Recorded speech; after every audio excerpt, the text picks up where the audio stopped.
closer than you think. It's not a tournament. It's what you don't see on TV. The cash is real. The stakes are high. They bet big. They win big. They lose big. High stakes live action poker. Live at the bike. Watch it live on the web or play it if you dare at the Bicycle Casino right here in Los Angeles.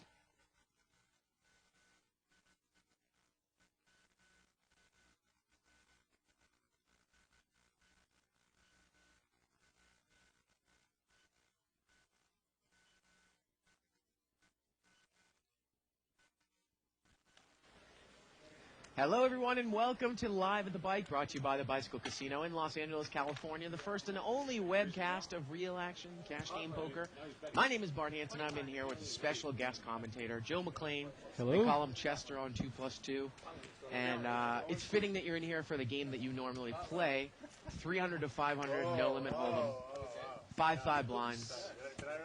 Tuesday night special. Hopefully this game will have more action than it did last week when we saw 40 no flops.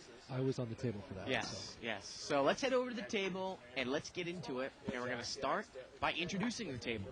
Seat number 1, we've got a Live the Bike regular. That's Eric. Moving along to seat number 2, we've got Todd wearing the dealer shirt. Seat number 3, the ever lovable Gus, commonly in seat number 3. Seat number 4, we've got Scott. I don't know if Scott's ever been on the show before. I think he said he might have been just traveled here for the show. Maybe someone can help me out there on the floor. Seat number 5, we've got Roman. Roman does not look familiar to me either. I've played a little bit with Roman. Seat number 6, we've got the Greek poker god. That's George Georgian, who is in here doing guest commentating. Seat number 7, we've got Peter. And there's Peter.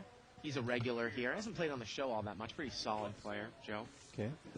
And seat number 8, we've got Phil. And Phil can sometimes really lag it up. I remember, I think he might have entered the game towards the end last week and played a lot of pots. Yeah. And seat number 9, we got Sweetie, Cutie, Cheryl. There she is. I think that was the first time we saw her negative last week. So here we go. 5-5, no limit hold'em. $300 min, $500 max. Joe, this is your bread and butter game, right? Casino. Oh, yes. Buttons over here in seat 7. And Gus is going to bring it in here for a raise in seat number 3. Yellow chips are $5 chips. Blues are 1s. We see white chips, they're 100s. We need to see Gus's cards. He should know that by now. He's played on the show for almost a year. That's Gus for you. Yeah. Peter's going to call here with a kind of a trouble king-jack. Well, it's Gus raising. Sometimes Gus will bring it in with some garbage, and this time he has 8-5 offsuit. And Todd is going to call. He's going to call with 6-8 of hearts here. So this is going to be about a $100 pot here, Joe. 3 ways to the flop. Gus, the pre-flop raiser. Well, there's the jack. Peter played that, like we call a trap hand. You lucked out. He hit the jack. That's probably the best part of the hand you want to hit. Gets checked to him. I assume he's going to bet here. Yeah, Jack King's a terrible hand, but he hit it perfect. And Peter here is going to bet. Again, it's about a $100 pot. Looks like he's betting 75. Now, Joe, we've seen you play on the show so many times. I don't usually see you calling raises with king-jack offsuit, right? No. Not really a hand that you're going to have live cards with, right? No, it's terrible. You're dominated at best. I mean, what are you hoping to hit a straight? Right. You know, maybe if you hit 2 pair, you're in big trouble. You know, Gus has been on the show so many times, and I'd love to have this discussion about Gus because I know he watches the show. You know, he's played for a long time. Sometimes he really makes me scratch my head. I've said it on the show before. I don't really know if he's trying to advertise by raising an early position with 8-5 offsuit. I mean, he's not Corporation Mike. He really doesn't pull that off. So him and his buddy Dave Kelsey sometimes bring hands in for raises that just leave me wondering what the hell they're doing. Well, I like to raise in late position with like 5, 6, 7, 5 sometimes. Right. Because if you hit, you can bet, and if you miss, you can represent. But you're probably not going to do that, say, under the gun +1, right? With 8-5 offsuit. No, if it's a really passive game, I might limp in and then, try to catch a cheap flop, roll to a raise. This one's going to be limped around here 3 ways. Gus limped in with 7-8 suited, and we have the blinds in the hand. Everybody's missed here. Ace, king, 9. Swing and a miss. First one's probably going to bet it. This one's going to win it. And Gus is going to put a bet out here. He's in position. And he's going to take it down. Well, I want to use this show as an avenue of free information because I don't know how Tuck is doing in Event 2. I've tried to call him a couple of times. Cardplayer.com, I can't find him on there.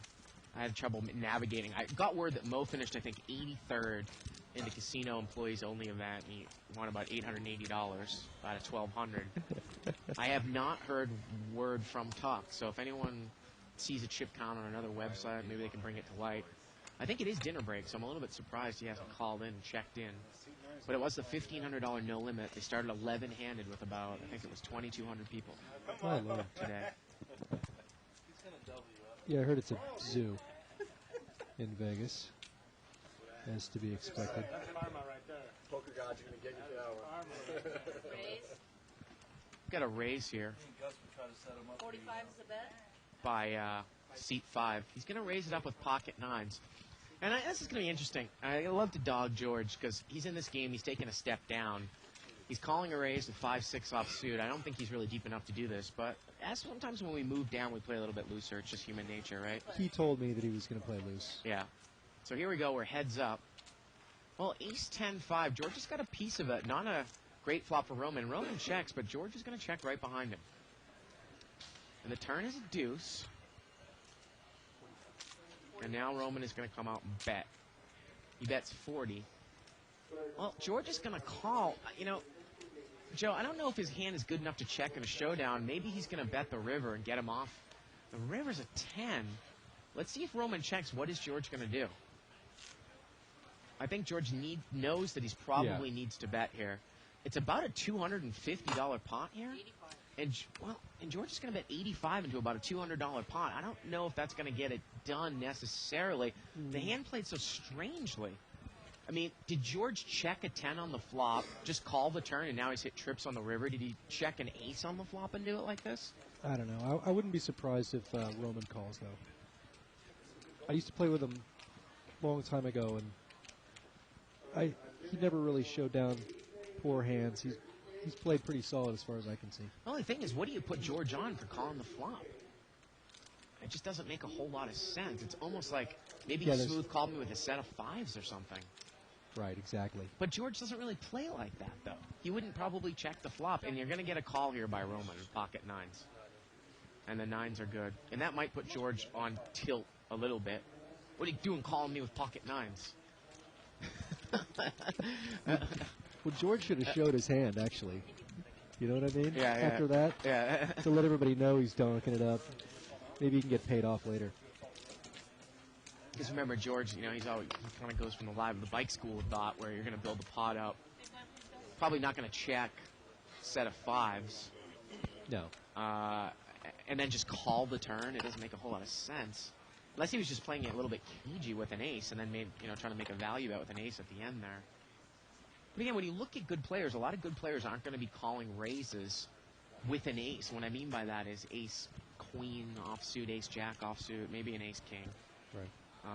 George, he might not be intimidated by this game at all. Obviously, it's a smaller game. He limps in here with king, deuce of clubs. Roman limps in with ace, 9. And Eric is going to raise it up here on the button with 7-6 offsuit. This is a play that you oftentimes will implement, right? Oh, yes. Sometimes very poorly. Well, Roman's out of there, and George is not going to take the flop there. And Eric takes it down. Well, there you go. As always, you can email us at live@thebike.com. Questions, comments, suggestions, always appreciated. You can also follow a live thread started on the internet by going to 2plus2.com, spelled out. Click on Forums, Tournament Poker, televised poker, official Live the Bike thread for June 27. Button's going to move over here to seat 2. I did see David Kelsey in the casino, so maybe he didn't get into the game. Yeah, I saw Kelsey, too. Yeah. I heard he was the one who did Barry Woods' hair. Really? Yeah. Yeah. Kelsey's got such a flair for those things. He's a hairdresser. I don't know. I think he does it for fun. Yeah. The Floby. Cheryl's got Queen 10 suited. She's going to limp in here. Gus is going to check. And the big blind's got ace king here. Let's see if he's going to raise it up. And he does. He's going to make it 35 to go. And Cheryl's going to make a quick call here in position. Kind of a dominated hand. She's really not that deep here. Yeah, I hate Queen 10.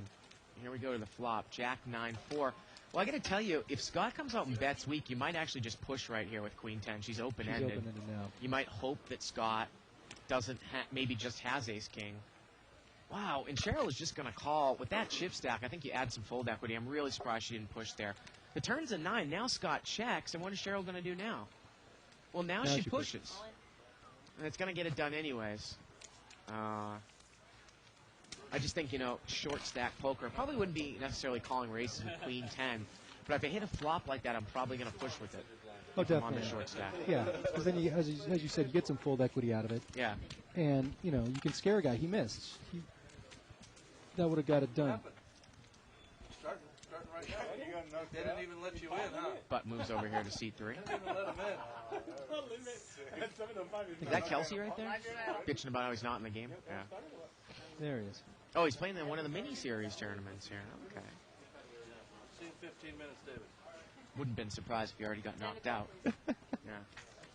Game, I think it only, I don't know what, the tournament started at 4:50 in this series? Oh, they start at 7. Yeah. Again, wouldn't be surprised if he was already knocked out. Although David does well. He does. I'm just dogging him a little bit. Now, Eric is going to limp in here. George is straddled. Doesn't usually do this in a bigger game, but he's going to straddle in a full ring game here. We're going to see this 4 ways. So it's a $40 pot here to the flop. King 4-8 here with a couple of diamonds. Well, Scott has got King 9. He did not lead out here, but look at George. He's flop bottom 2. And he is going to bet, and you wonder how involved Scott is going to be here. I mean, if Scott had let out on the king and he got raised, he could fold, but is he going to make the check call now? No, he's not even going to get involved with it. Okay. Guess if you play it like that. And George takes it down. Turn card would have been a king. Scott I think would he have had respects king. George. I think Scott is familiar with the show. I hope George washed that shirt from yesterday. I end up, because I play those little cards, I end up with bottom 2 pair, middle 2 pair a lot. Yeah. And you just want to just shove it down their throat and hope to take it down. You don't want to play it slow. Obviously, it's a very vulnerable hand, right? Yeah. You just want to play it really hard. Button moves over here to seat 4. Looks like Eric's going to open limp here with King 7 of clubs.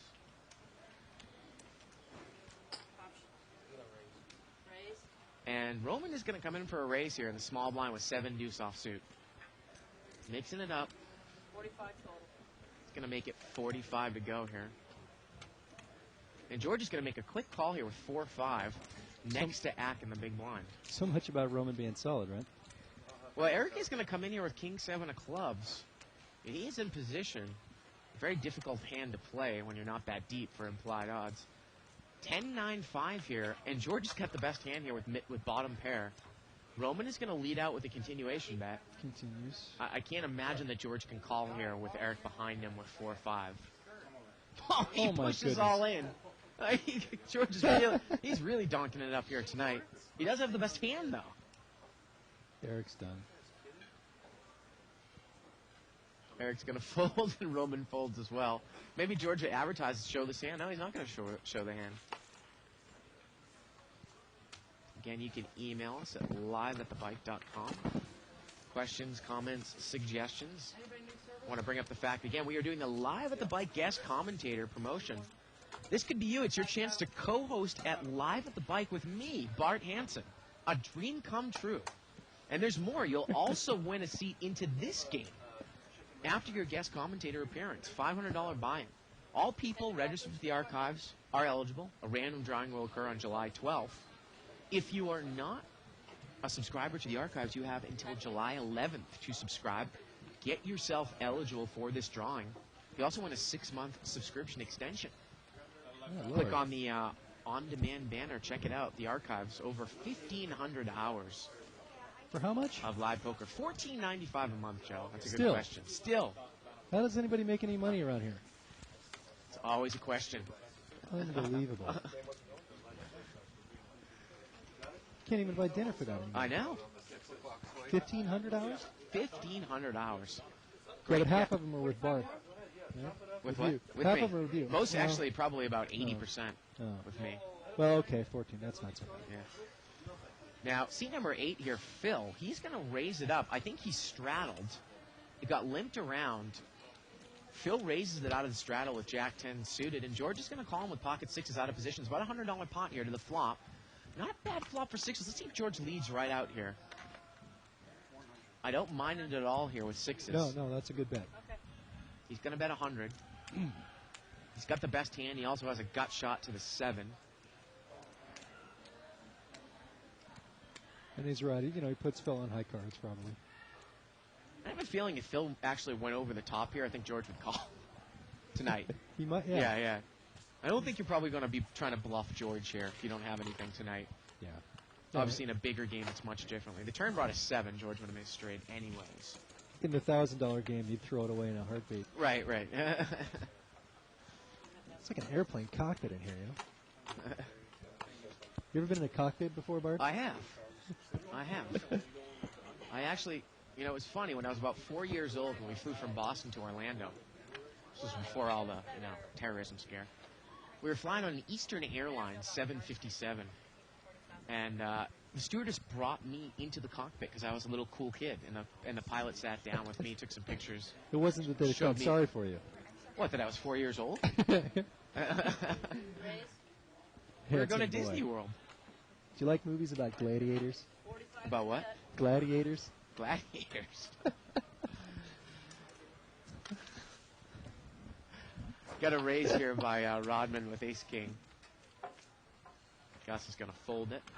Rodman's going to take it down here. Button moves over here to seat 7. I snuck in an airplane reference there, Bart. Yes.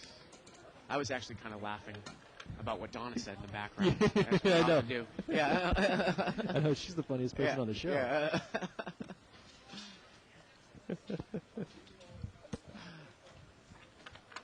King Jack offsuit here. Seat number 5. Ace Jack here. Looks like for seat number 4. Queen Jack. And here we go again here, Gus. Oh, I thought he was going to bring it in for a raise with King 6 offsuit. Scott is going to raise it up here. Couple off the button. It's going to make it 35 to go. 3 jacks are out. And King Jack there, seat 5, Roman gets away from it. Peter's going to easily fold Queen Jack. Phil is not going to get involved here, heads up. 4-6 of diamonds, and Cheryl easily folds the deuce 3 offsuit. There's a no flop. Yeah. Go ahead, Bart. I was going to say, you watch some of the soccer games. Brazil looked pretty good here today, huh? Yeah, they did. Earlier today. They don't look as fluid as they have maybe in the past. Yeah. You think But- Ronaldo's chubby, as they keep saying? Yeah, it looks like he's been living it up a little bit. Yeah. But quite a finish, though, with How about that goal. look at Maradona. Look what he looks like 25, 30 years after the fact. The guy's nasal cavity is totally gone, right? But he's saying he's the Stu Unger of, yeah. of soccer. The Stu Unger of soccer, exactly. Raise here by Scott. He's got ace king offsuit. 35 to go.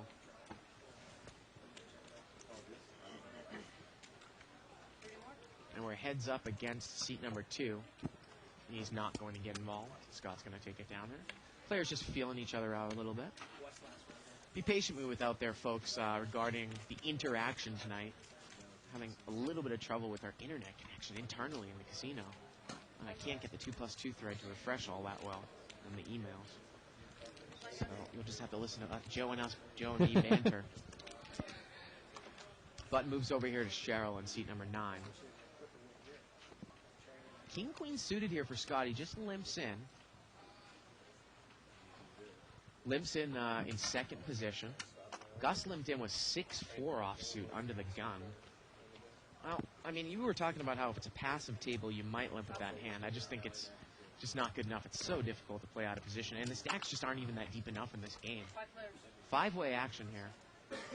Well, ace 10-9 here. Scott's got a gut shot to the jack. Roman's got an ace. He checks, and George is going to bet here. He's in position. He bets on the 10. Why not? You don't necessarily put anybody on an ace. Let's see what Roman's going to do. Well, Roman's going to check call here with his ace. Turns a king. That's what you're forced to do with a weak ace. And Roman now has picked up the nut flush draw, and it goes check, check. And the river is a deuce, and Roman's got the nuts. Hi-ya. And he checked it. He checked it, Joe, at the end. Oof. Unbelievable. He knows. Look at George. Oh, I mean, Roman. once the guy checks the turn, what do you think George is going to bet out on the river? It's not like he was probably on a draw. It was a rainbow board. George has him a little man. gun shy. Sometimes people just play it so cagey in this game. And, we talk about the difference between this game and the 500 game. And we don't have the 500 game on the air all that much. And I don't know if you've ever played in it, but we always talk about in the deeper game, like a 1,000 game, as you move up a no limit, the possibility of somebody smooth calling your pre-flop raise with a high pocket pair. You usually don't see it in this game. It's usually pretty straightforward as a re-raise, right? 25. I actually did that today Yeah. against Lori. Yeah. I called her with a pair of aces. Okay. And Rags flopped, and she bet and I raised, and she went all in and I called. So I lucked out and got a nice pot against her. But she didn't put me on it. George has raised it up here with King 3 of diamonds, and Cheryl has called him in position with King 10 of hearts. Here we go, heads up. Well, nice heart draw. Look at this. George has got trip threes. And I'm going to tell you, it's probably not a bad place for Cheryl to raise right here again. Over cards and hearts, and she's going to raise. There you go. And I think George, this is an easy push here for George. Oh, yeah. She's short, He's going to push. She's going to call. of course. And she's going to need to hit a heart here. Here we go to the turn. And the turn's a heart, and George is going to need to fill up here. Oh, the river's an 8, Joe. And George is going to win it with the full house. Boo. That's not nice, George. Shame on you. Look, he feels bad. Open raise there with King 3 of diamonds. My goodness. Sucking out on a girl. That's Yep. no good. Yep. Thank you. There's nothing wrong with how Cheryl played that hand, obviously. No, she did all she could. Yep. The lovely Bin coming into the box, Joe. I think you're Bin? familiar with Bin, the dealer. I'm sure I am. Oh, yes. Butt moves over here to C3. I want to thank you, Joe, for sending me all those pictures through the email every night. Oh, the starving children in Yes. Bangladesh? Yes. My pleasure. As long as you get your donation in. Yep. Butt moves over here to C3 to Gus. It's like Cheryl's going to rebuy. We'll get word about how much. She's going to rebuy for 400, Joe. Now, in this game, you can bring your stack up to 500 at any time. Now, George has got some chips over there in seat 6. It's kind of too bad you can't rebuy for more in this game. Yeah, that would be nice. I actually sat down. I mean, sometimes the lineup in the 3-5 game is so much better than the 5-10 Oh, game, the 500 game. And if I could buy in for, say, even just 1,000, I would sit in the 3-5 game instead of the 500 game. Because there's some real donks with a lot of money. Gus raised with King 7, and George called with Queen 9. And George has got the nut flush draw here. Gus has hit second pair. And it goes check, check on the flop. Gus does not make the continuation bet. George has got the nut flush draw here. And George has got the nuts. And he's going to move all in here. He is really a huge proponent of the overbet with the nuts. I can't see if Gus had say, a set of aces or a set of kings there that he would check that flop. But I think George has gotten sucked out on the last couple months enough where he's really overbetting his main hands. Well, last night I was watching another poker show after this show, of course. Oh, man. And Phil Locke overbet a big pot. I did see that. That's high stakes poker. I'm Yeah. a fan of that show. And it confused Negrano. It did. enough to Yeah. make him bite. Well, because Locke raised the flop with a set. Negrano re-raised him and then bet blind on the turn. And Locke, Just because called. Negrano didn't bet blind on the turn, called Yeah. on the turn. And then the river, it missed the draws. And then he figured, wow, I can put a nice bet in here. And it made it look like I've got a draw. I've missed a draw. Yeah, he took a chance letting that draw Yeah, go by, yeah. but it worked out. Now Cheryl here is going to raise it up with pocket jacks. And George is going to call her here, out of position here. Looks like with 8-9 offsuit. Here we go to the flop. How about this? Top full house for Cheryl. Oh, my. See how she's going to play it, Joe. And she is going to bet. There we go. Love the bet there. Fan of the show. Yep. And she is going to take it down there. Unfortunately for there, George didn't have a 3. Didn't have anything. Yeah. You know, everyone always says, well, why not check there? Why not check? Induce a bluff. Well, maybe against George tonight you might be able to induce a bluff, but normally getting money in the pot when someone's not going to put you on as big of a hand is always the best way. Build yourself a little pot up. Also, inducing a bluff at this level, it doesn't work most of the time. Really? You found Especially that? in small pots. Yeah. Well, you know, what's the incentive? Yeah. Guy'll just, okay, I'll check. And Queen Jack suited here. And what it does is it actually lets a good player like you or me, I would say, off the hook when someone makes a big raise on the turn or on the river because now you know that they've slow played probably a hand. yeah, and Yeah. in this game, unless there's, you know, been raises and calls, there's not much in the pot. Why get involved? Yeah. You know? And there was no draws on that board to catch. What is he going to catch up to? Right, right. Got a raise here by Roman, King 7 suited. Made it 25 to go call here, and Eric called, and so did Scott. Now Scott's in there with a real trouble hand, Ace-10 offsuit. Here comes the flop. Well, Jack 9-6 here. Let's see if Eric's going to lead right out here with Queen Jack. And he is. Don't mind the bet here at all. Scott easily folds. And Roman's going to get out of there as well. Again, straightforward play, you know, if you're not playing against, say, what we call a tournament donk, usually if you bet out there with Queen Jack, it's kind of rare that someone's going to raise you with nothing because it's really a negative EV play in a cash game, probably overall, right? I think so. You know, for him to raise there with King 7. Yeah. I just, especially if Eric's going to lead out with his big hands that he's not going to go anywhere with to a raise. You don't have as much, how do I say, it's hard to shove people off in cash games when there's not a lot of money Involved in a restricted buying game. in a restricted buy-in game. They'll call and they'll rebuy. They don't care. Right. You're not going to go broke like in a tournament where your lifeline is on the. You don't have that intimidation factor. You know, the deeper games, if you're deep, you do have intimidation Yes, factor you in the do. fact that.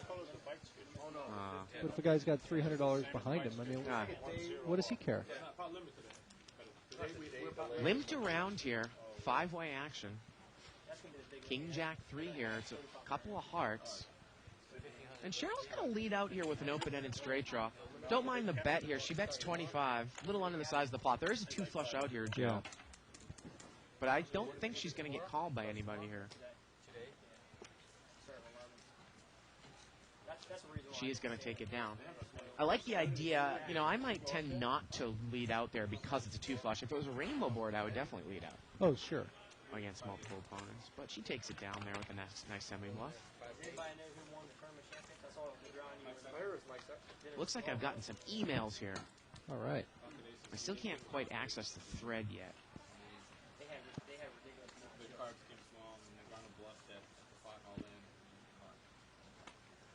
Email here from Alex Lee talking about if he's playing ridiculously low limit cash games on the net, say 25, 50 cent cash games, what is the value in actually trying to play the nuances of the game? Should you just play it straightforward?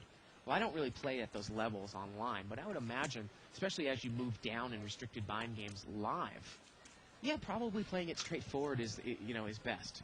Well, when I played on the internet, and I played for a while, but I couldn't. I don't have the patience. I start watching TV. And, Yeah. I'm not involved enough, but people don't generally fold on the internet. Peters brought it in for a raise here with Queen 9. Eric and Todd have both called. Now, Eric's hit top pair.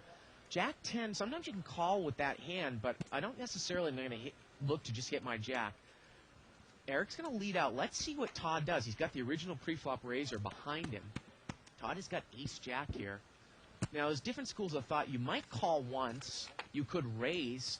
But you might call and just see what Peter does behind you. It looks like he is going to raise. And actually, he's just going to call. Eric bet and just a call. Just a call by Ace-Jack. That's interesting. So the turn now is a 3. Rick. And I don't know, if you're Eric, you might have to shut down here unless you think the guy's specifically calling you with 7-8. And Eric does check. And Todd is going to bet here. He's going to bet 100. Wow, he's going to bet 150. 150 into a pot that's about 150. A nice pot size bet here. Now, obviously, you probably don't put Todd on 4-7, but that might be a hand that the 3 would complete a draw with. We always talk about sometimes if you play up and down open-ended, you can represent 7-8 here if you have 4-7, or you hit the 3 and everyone thinks, well, that didn't really complete anything, did it? Yeah, I mean, but most likely, that's not a card to help them. Yeah. And Todd takes it down there with the ace-jack. If Eric's calling, he's calling that the guy's bluffing or, picked up diamonds or something. Yeah. We get an email here from JJ Muggs. He says, hey, guys, love the show. Just curious if the winner of the contest can choose which commentator to commentate with. I think it would be fun to partner up with Tuckman. There is no choice. The answer is no. Yeah. There is no choice. That guy must be insane. No one would actually choose Tuckman. No one would choose Tuckman. No, actually, that day is a day that David's going to be in Vegas, and I'm going to be here. So, I mean, maybe in the future. I mean, David's in Vegas, and you can practically hear him from here. Yeah. Limped around here.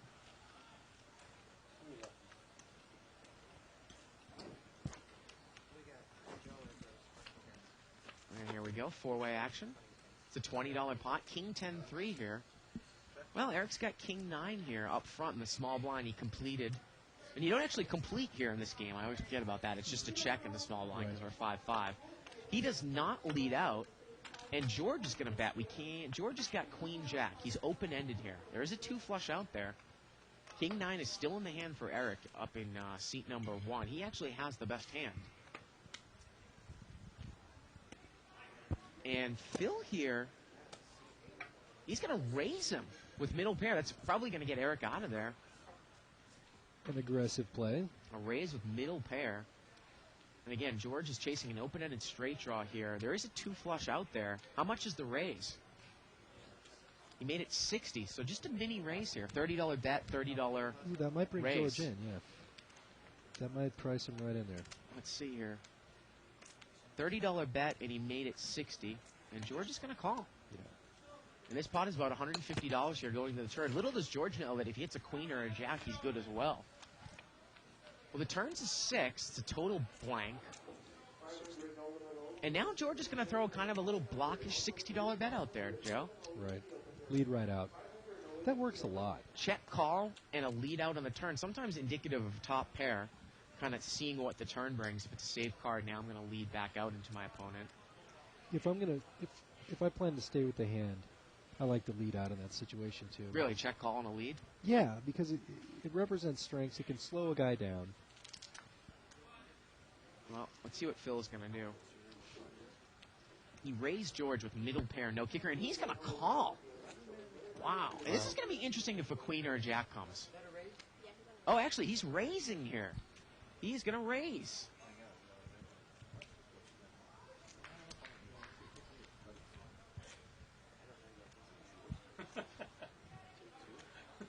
Someday he's going to raise.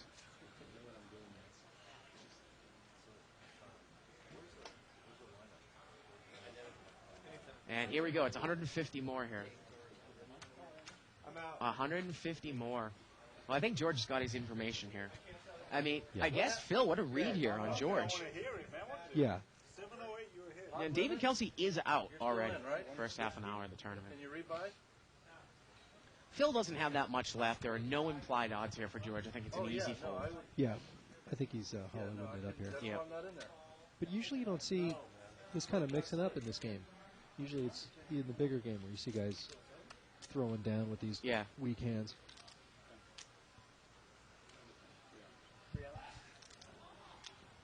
$150 more. The pot is 420, 150 for George to call. He bet the flop, he got raised, he called. He led on the turn, he got raised again. See, the problem is on the turn, the 6. I mean, it doesn't help him. You can't really. You almost can't stop bet it because the 6 does nothing. Yeah, it doesn't represent anything. Yeah. And if Phil thinks The river is a 9 of diamonds. George would have gotten there. if Phil thinks he was ahead before, he still thinks he's ahead, right? I get a feeling that George is probably going to represent diamonds as well. Maybe try to put him on a bet if he hit a diamond on the turn or on the river Sure. as well. Oh, He yeah. did not get a chance.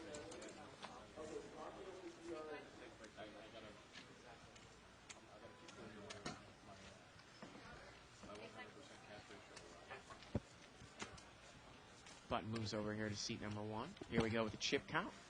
$4,300 on the table. George is leading here with 700. And let's take a look at the differences. Roman's up to 340. George's up about 200. Eric's up about 100. Just getting going here in the first half an hour of the show. Button's over here in seat 1 in Eric's hand.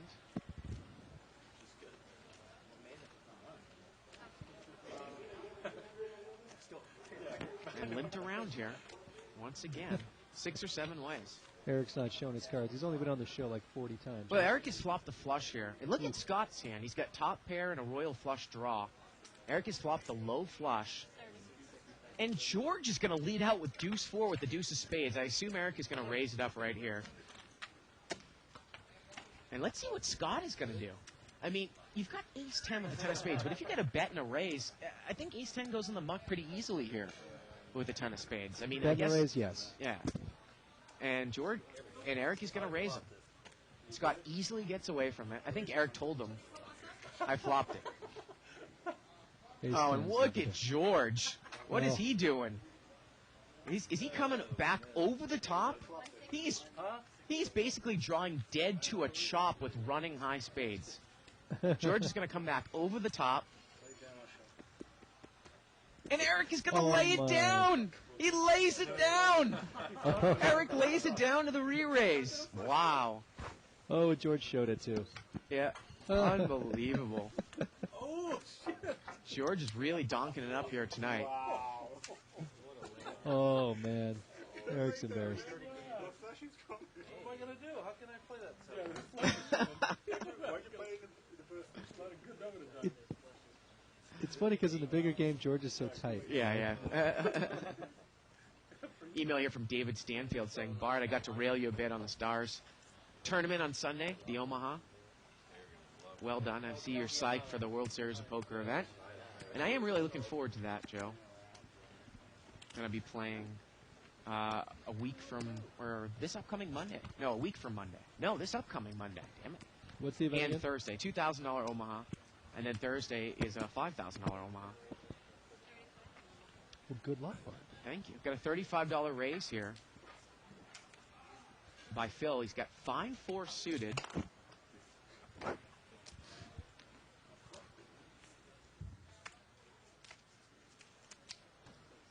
And seat 6 is going to call. Heads up here. George with 7-8 offsuit. Out of position. Here we go to the flop.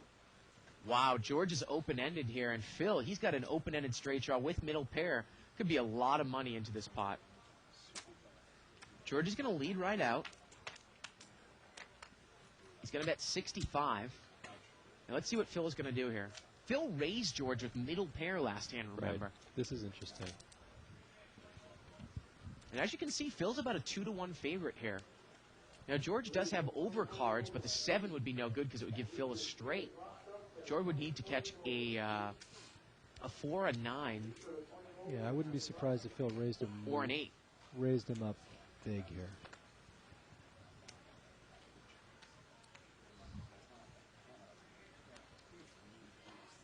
So let's see what Phil's going to do. The pot's about 130 at 65 for him to call. Looks like he's got raise and chips out here, Joe. Total rainbow board, He takes a sweet time. and he is going to raise. Looks like another minimum raise here. Oh, here it comes. Well, here it comes. I thought he put a min raise in here. He's coming over the top big. And George now should know that there's no fold equity. There's no fold equity. Right. I mean, if he wants to get it all, I can't. He's going to go all in without a second thought. Wow. Wow, surprising. I'm just a little bit shocked with Phil's stack size. Phil raised it 200 more. It made it a $330 pot. George now calls and re-raises. And how much has he got total there? 565. So the pot right now is about 800, 365 to call, I want to say. He's in. And Phil is going to call. And George is a 2-1 dog right now. George has got to know that he's not going to fold. Turn is a king. George needs help here. And the river's a queen. And a pair of fives is going to win the whole thing.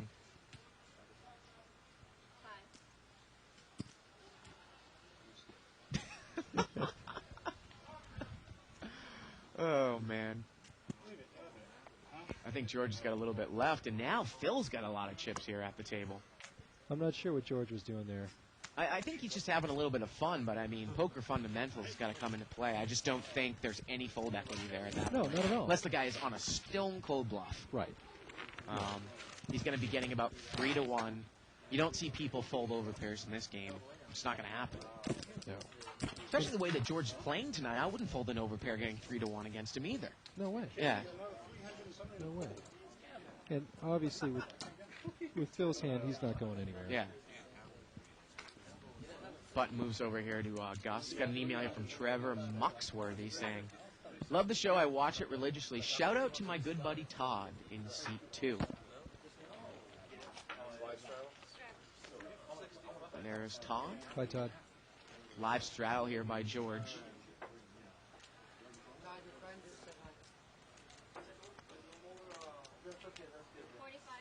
$45 raise here by Phil. He's got pocket sevens, attacking George in the straddles position. Well, ace-queen offsuit here for Scott in the small blind. Is he going to call out of position? Do you muck this hand in this game? He's going to re-push, actually. Not necessarily a bad play, I guess, if you're semi-short. I don't like the call. No. Unless you want to play it kind of stop and go. Either check raise if you hit it or bet if you miss. Kind of, we talk about the game is a little bit tricky when you're on the short stack. You actually play, it's actually proper to play it a little bit backwards. You mean you're not supposed to go in pre-flop with ace-9? Is that what you're trying to tell me? Well, I mean, if you say you call a big raise with ace-king and you've got about 150 left, you might check call or check raise all in if an ace or king hits. But if it's rags, you might push on the flop if you miss. Add some fold equity. Exactly. And Phil is thinking here, it looks like it's another 150. And he's only got pocket sevens. The best case scenario here is that he has a race, and it's not a tournament. I got to tell you, I think it's a pretty easy laydown here. I mean, it is a cash game, Joe. Sevens, But he makes the call. What do I know? This is going to be about a $400 or $500 board run. Ace-queen. I think he's just gambling. Against sevens. Here we go. Well, king 8-4. Turns a deuce. Scott needs help. Does not come, and Phil's going to win it with sevens. Wow. Unbelievable stuff.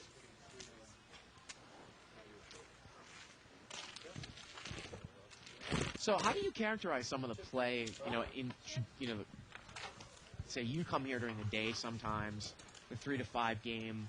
Talk about this game and the players in the game. I mean, they're mostly kind of weak type players, but you do see some nits. Do you see some really crazy, aggressive, say, donkish players as well? It's a big mix. Not as many as I'd like. Really? Game has just kind of tightened up? Well, no, I mean, like we were discussing before, in the afternoon, the older gentlemen are a bit tighter. Norm? Yeah.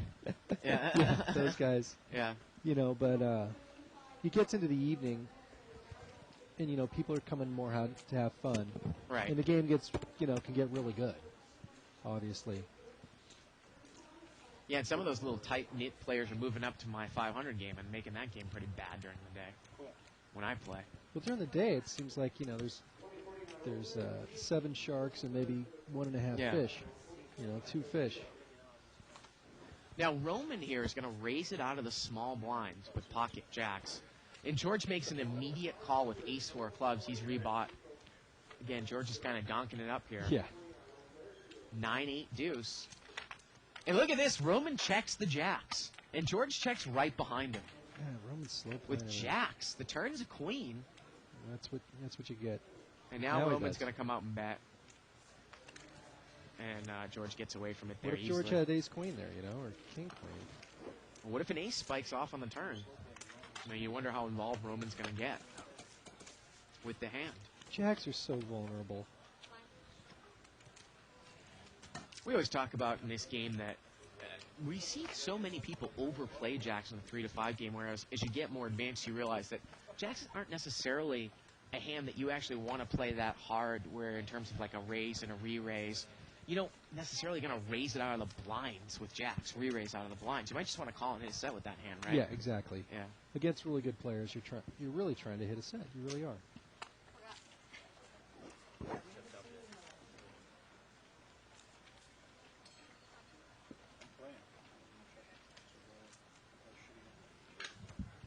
And this one's going to get chopped up, it looks like. No. Got a raise here in the big blind by Peter with ace-king of diamonds, or ace-king offsuit. And George calls with 6-3 of diamonds out of position. And Peter hits top 2 here. George checks. Peter's going to bet. Now, you've played with Peter a bunch, haven't you? Not that much. No, actually. really? No, I haven't played with Peter very much. So, Who are some of the players at this table that you're the most familiar with? well, I played a lot with Gus, and And how would, I mean, obviously we talk about Gus's game. Do you think he advertises on the show a little bit? Or do you see him do kind of the stuff that makes me scratch my head out when he's playing normally? he plays a lot of cards. Yeah. You know, generally, Yeah. not just on this show. Definitely. You know, and I've played with George, and I watched George a lot. And I've been playing with Phil. What is that, seat 8? Yeah. I've been playing with him for a while. I always get stuck with him on my left. George is going to raise it up here to 35 with ace-jack suited. And you know Phil probably wants to play a hand against him. Well, he's not going to get involved. George mucks the hand. Yeah, I lit out with a flusher on the flop today, and Phil raised me, and he only had like $100 left, so.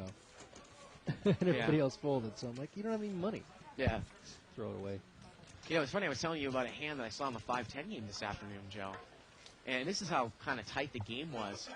It went raise under the gun, re-raise in mid-position, a call on the button, and a call on the big blind, and the pre-flop original raiser called. The flop came out 9-7-4. A bet by the big blind, a call by the original raiser, a raise by the re-raiser. The button re-raises 2,000. The big blind folds kings, the original raiser folds queens, and the re-raiser moves all in with aces. And a top set of 9s wins it. Kings, queens, and aces in the hand. They all get away from it on the flop, except for the aces. Unbelievable. Yeah, you're not going to see that at this table. You're not going to see them getting all away from that. Right, well, you're probably going to see it go all in probably pre-flop.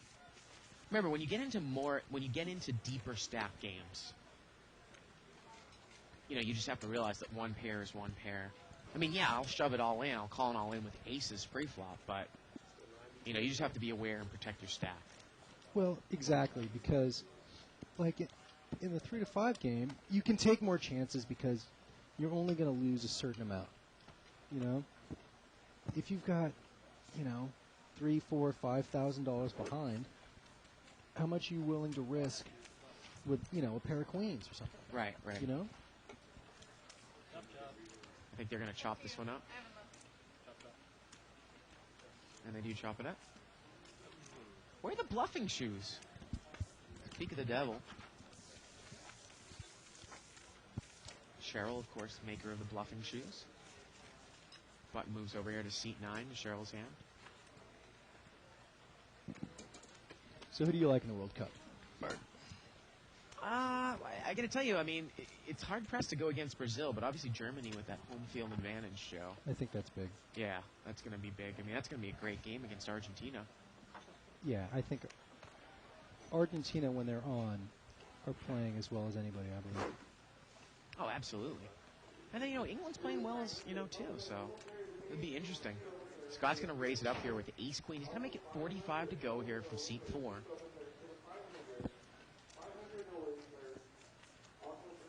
And he's going to take it down here without a flop. We have had a few no flops here. Yeah. Well, I think the problem with England is, you know, they've been so uncoordinated up front. You know, I've seen them controlling the ball in midfield. Obviously, their defense has made some great plays. But when they get it up into the box, you know, they've been clunky. You know, and it's no excuse that they don't play with each other each year because nobody does. Oh, exactly. You know? Yeah, especially in the Premier. I mean, the teams that probably play the most with each other are the teams that aren't that powerful. like a smaller team, like an African team. Or, Right, you yeah, know, one of those exactly, because guys. they're all playing together all the time. Yeah, yeah. Now George is going to raise it up here with ace-9 of clubs. He's going to make it 25 to go.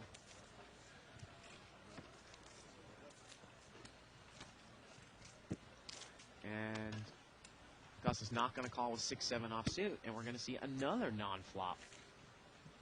Also, you know, Beckham has caught, you know, a lot of criticism. Yeah. But he's been a part of, you know, pretty much every crucial goal that they've had. Yeah.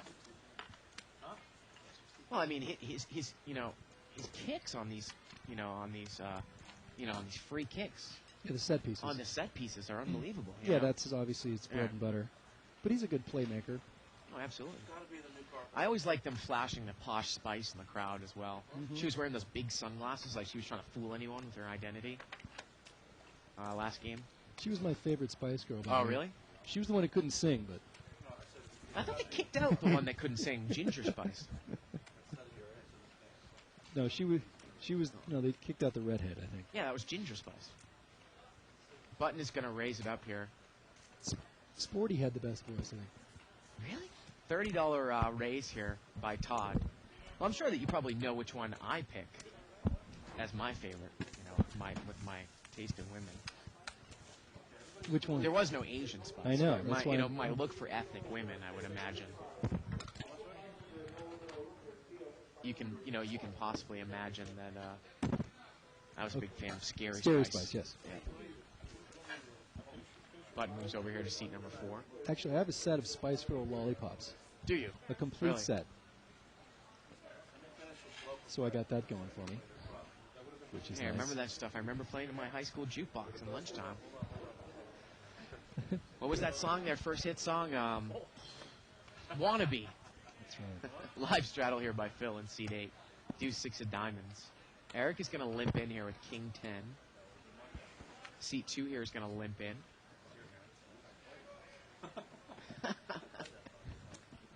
I thought everybody liked the Spice Girls. It was kind of like Madonna. Well, we're going to see 5-way action here, Joe. It's a $50 pot because of the straddle. King 10-3 with a couple of clubs, and Eric's got top 2 pair on seat 1. And he checked Checks it, it. Joe. How do you do checked that? it. The turn is the 6 of clubs. Sometimes, you know, I just wonder why Eric... Look, there's a king and a 10 and 2 clubs out there. Yeah, It's slightly draw heavy. and now Phil is going to take a little shot at it with the 6. And Eric is going to raise. And the real question is, if somebody did catch a flush, how much would he commit with his hand? I mean, this is an easy laydown here for Phil. Yeah. And remember, we talk about sometimes when you wait till the turn to make a bet or a raise, you know, people put you on a bigger hand as opposed to if you let out with the hand. Also, as you've talked about so many times, the action killers. Oh, yeah. It's just terrible. I mean, I rarely, ever slow play. And when I do, you know, half the time it backfires. Yeah. I swear. Yeah, Because yeah. the wrong, you know, the straight card comes out. Yeah. Or the flush card comes out. I do check raise, though. However, I check raise as a bluff. Yeah. I'll check up front, and if I see somebody that I put on a steal late, I'll just raise to take it. Of course, if you get called, Yeah, then you can't like it. I'm in trouble. But Yeah. most of the time I'm right when I do that, though. George is going to raise it up here out in the big blind. He's going to make it 30 to go with ace deuce of diamonds. Post here on 2+2 by Russ Fox. I see that George is up to his usual tricks after doubling his stack going on tilt. Yes. And we got a call here by seat number 2. We haven't seen him in a hand. He's calling with queen jack off suit. George the pre-flop raiser out of the blind, out of position. Here we go to the flop. Well, George has got the best hand here. He probably likes his hand, too. And he's going to come out and bet. He's going to Yep. bet 60. 60 into about a $70 pot. And Todd is just not going to get involved. And again, we talked about in a cash game, there's just really no reason why you have to make a move there against, say, George, who might put all his chips in there with the ace deuce, with queen jack, a red queen jack, right? Just go on to the next hand. No urgency necessarily to accumulate chips. Well, like watching Mark last night, Yeah. I play with Mark a lot, and it seems like he's, trying to win a lot of pots, trying to outthink everybody all the time. Whereas, I try to make it as simple as possible and have as few difficult decisions as I can. Limp here by King Queen suited in seat 4. Seat 5 limps in with a weak ace. George limps in with deuce 7 off suit. And Phil's got ace queen here. And he is in the big blind, and he's going to raise. He's going to make it 40 more. Now I have a feeling that Scott might call here in position, and his hand is dominated if he's in there with the king queen. Now, is Eric going to call this raise? This is not a raise I want to call. And Eric is basically in early position with 4 people left to act behind him. He calls with king 10 off suit. That is going to bring Scott in here. Roman is out of there, and George is out of there. So we're going to see three-way action. It's about a $140 pot. Phil, the pre-flop raiser, out of the blind with ace-queen. Here we go to the flop. King, Jack, 7 here. And Eric, who is in with a dominated king, has hit his top pair. What is he going to do with the hand? Scott has got the best hand here with king, queen. And I don't even know if Scott can necessarily feel that strong about his hand either. No, you can't. But Eric's in a world I mean, if of Phil trouble. bets here and Eric raises, is Scott going to even get involved? $60 bet here. And look at this. Eric makes the raise. And this is the eternal question here for Scott. And sometimes I find myself in these situations when you've got a pre-flop raise, and then the continuation pre-flop raiser makes a bet that's weak. And now the guy next to act raises. And you don't even know. Your hand might be good, but your hand normally can't take a bet and a raise. But because it was such an initial weak bet, you don't put a lot of credence in the raise. And sometimes it gets you mixed up with a hand that might lose you a lot of money. Now Scott folds the best hand. Back over to Phil. It's 140 for him to call. And he's going to lay it down. Well, it Eric worked takes that the time hand for down. Eric, but Yep.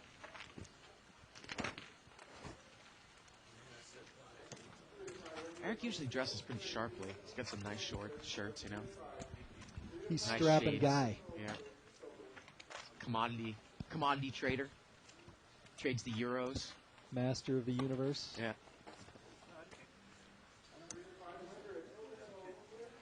Butt's going to move over here to seat 6. He trades euros on Forex, huh? Yeah. George in. Kind of donking it up here tonight. Eeyaw.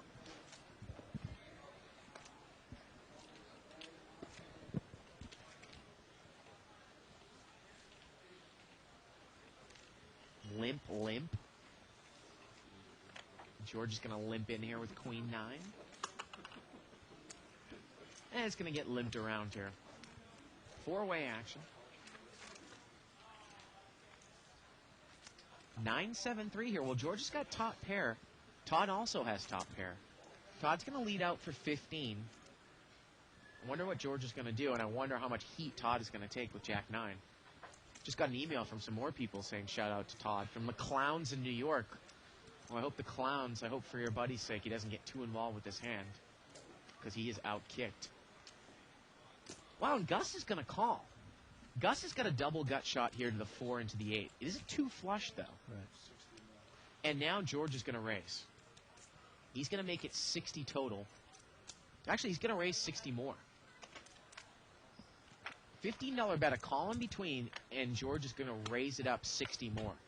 See, Todd's got a problem because Gus is still left act behind him. And also George, with his antics, he might be in there with 7 deuce here. You never know. Well, Todd gets away from it fairly easily. And again here for Gus, you might think, well, I have in essence an open-ended straight draw here. I'm double gutted to the 4 and to the 8. If I call, can I represent spades as well? And again, I don't necessarily want to get all the viewers too confused, Joe. You playing this game more than I do. Is representing something that you don't have in this game a good idea? It can be. It can be? It Because can be. sometimes I don't give a lot of players credit in this game that, they're just going to call anyways. I mean, I think it depends on the player, right? It depends who you're playing, but you can represent the flush Yeah. because the flush is obvious. And Right. And a lot of them are at the level where they will fold with the flush out there. Yep. And there's Brian coming into the box. Big Daddy. Big Daddy Brian. How old is his baby now? Was it about a month old? Month and a half old? I know he's been milking that for a long time. Yeah. Time to get a job.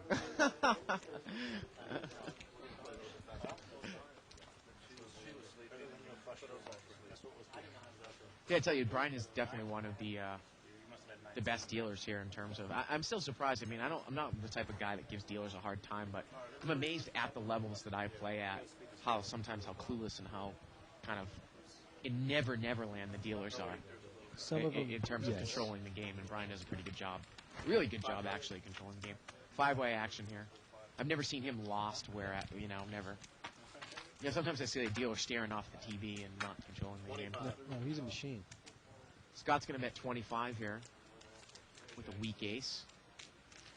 Well, Scott had played it pretty tight. Decides to limp in with ace-8 there. Off suit. Takes it down. Win a small block. Lose a big one. You know, that's one of my pet peeves is people that get on the dealers. You mean for beats and stuff like that, Yeah, right? Stupid dealer. You know, Right. He was dumb before, but now the dealers don't even shuffle the cards Right. themselves. Right. You know, I guess it's hard to bitch at an algorithm. Well, I got to tell you, the only time I really ever went off on a dealer is when I said call, and the dealer heard me but wasn't paying attention, and then it was ruled not a call because the dealer wasn't paying attention. Yeah, or they'll take your cards or something like that. Yeah. Yeah, I will get on them if they cost you money and make a big Yeah. mistake. But for a bad beat, Oh, that's stupid. Gus is going to make a little mini raise here to 15 with King 10 with pocket fours. Scott calls with King 10 offsuit. Roman's in there with King Queen. God damn this plant. Jeez. Every time, man. 4-way action here. It's a $60 pot. Jack 8-7 here. Rainbow board. Man, pocket fours is still in the lead here. You know, you wonder if Gus kind of made it just a little bit of a pot-building continuation, like kind of a stop raise. But he's going to lead out. Sometimes people do that little pocket pair and just try to hit a set. Because sometimes, you notice if you limp in with a pocket pair and you hit a set and the pot hasn't been raised, a lot of people just won't get involved because there isn't that much money in there. So sometimes people kind of go with the strategy, well, I'll raise it up a little bit with a pocket pair, get some money in there. And then if I hit my set, it's even that much more difficult to put me on the hand. yeah, it is more deceptive, definitely. But I got to tell you, though, I really like to keep my raise sizes pretty consistent so that people cannot put me on a hand. I think Right, it's more people will important. start picking up on that Yeah. after a while. Button moves over here to seat 9.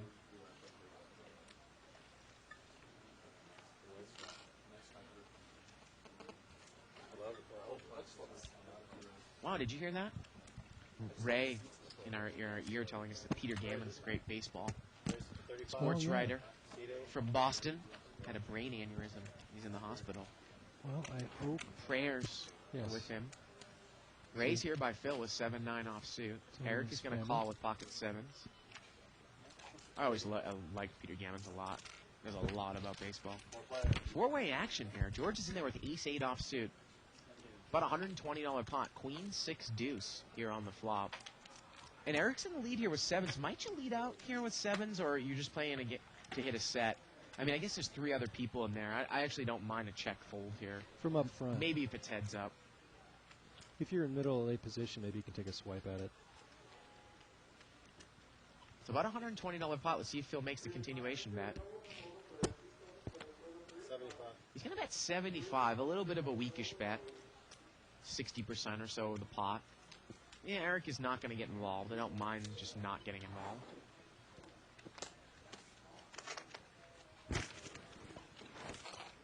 In this game, most of the time, you don't really have to try to make things happen. You know? You don't have to force the issue Yeah, necessarily. usually you if can you're just be patient. if you're forcing it,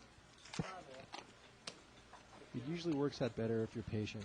And do some steals, make a move once in a while, pick a spot. But if you're really pushing it and forcing it, there's 5 other people in the hand with you. Someone's Yeah. going to pick up something.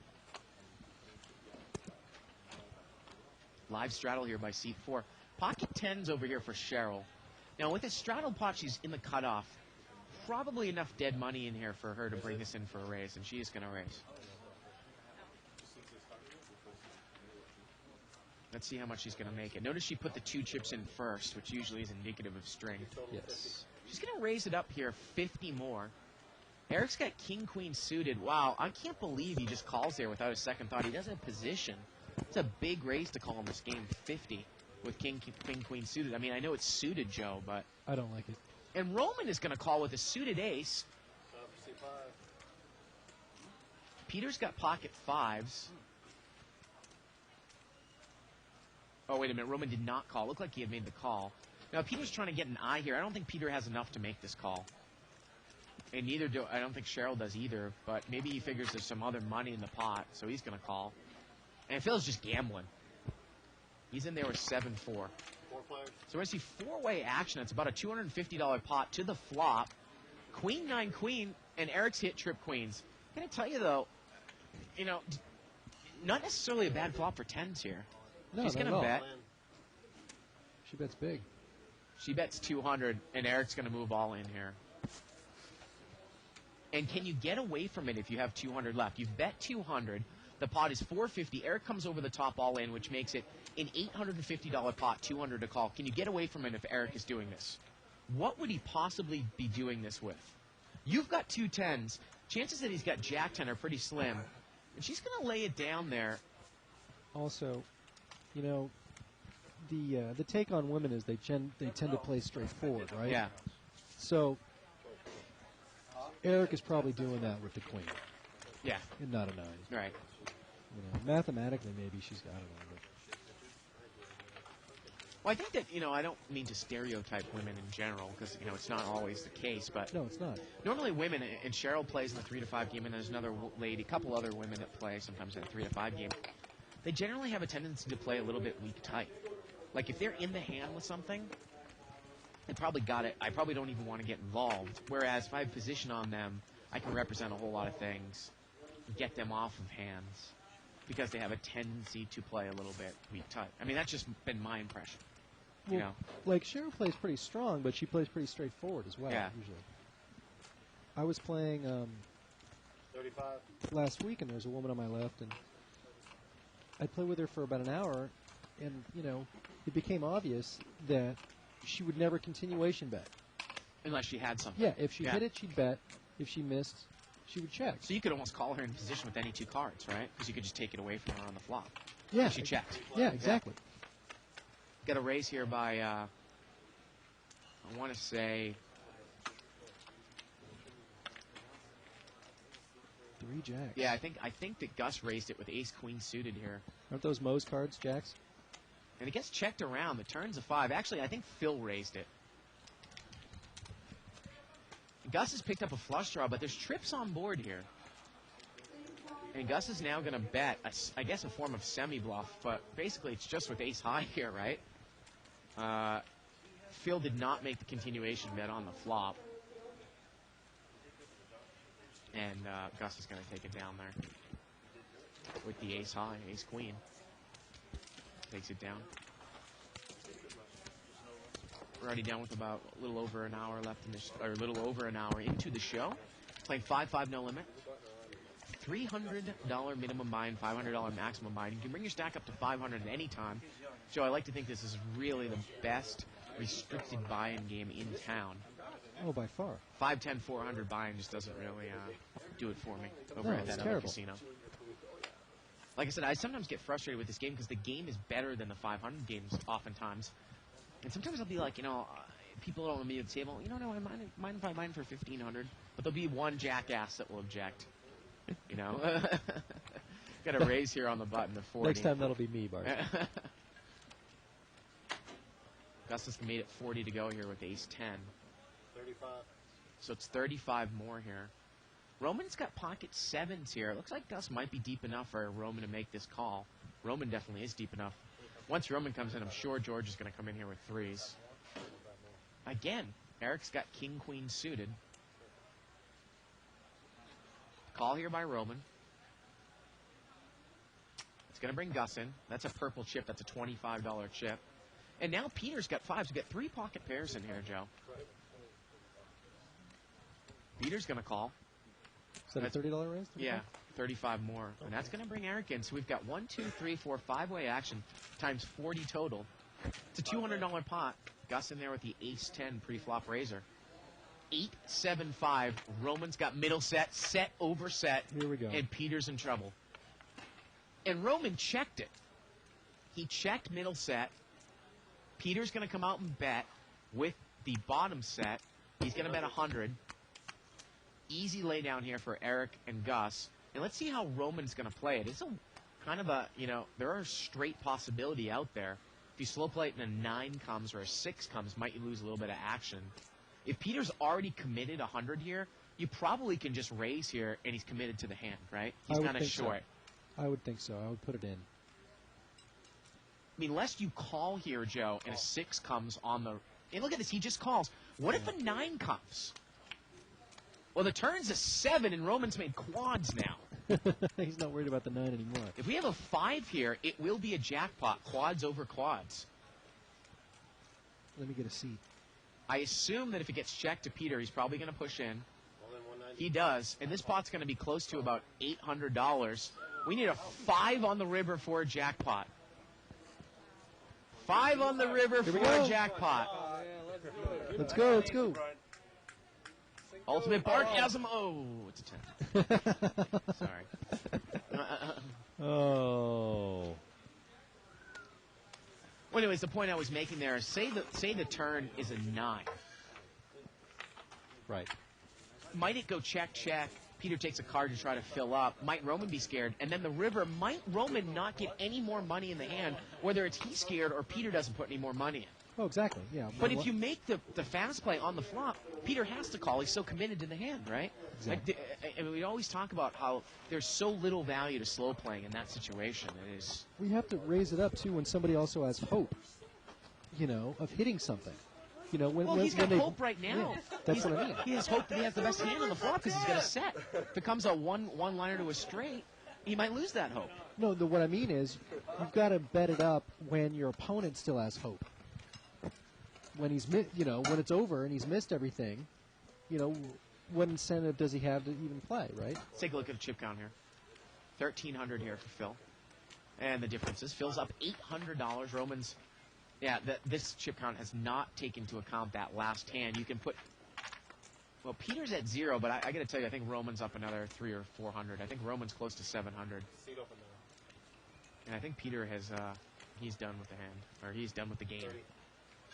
10-5-7 here. I believe the pot was limped around. And the button's going to bet 30 here with 4-5 of hearts. Got middle pair. Roman's going to make a check call here with top pair. And look at this. The turn's a 4, and Scott turns 2 pair. Now, if someone has 6-8, they made a straight here. You might start thinking about what... And look at this. Roman check calls again, and the river is an ace. And do you value bet 4-5 here again? And he does. He's going to bet $100. Very nice.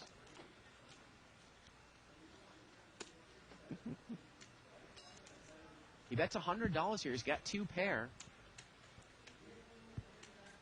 And Roman is called all the way with Jack 10. I mean, what does he really think the guy has? Again, the board is 5-10-7-4. The river is an ace. What can you beat? There we go. David, Scott bet the flop, he bet the turn, and now he's bet the river. dumbass. And seat 5 does not call. And the button's going to move over there to seat number 5. I was just saying, possibility that someone might check call there with a 6-8. You make 2 pair, though. He's made a straight. So, Yeah. Okay, you can become our friend on MySpace. Head over to myspace.com/liveatthebike.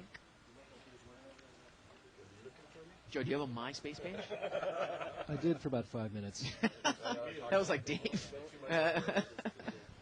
I'm not 17, boss, so I don't have a MySpace page. I do have my own webpage, though. Oh, okay. Well, why don't you plug that? Why, thank you. Yeah. It's hypnosolutions.com, and it's spelled S-O-U-L, solutions, because we got soul, baby.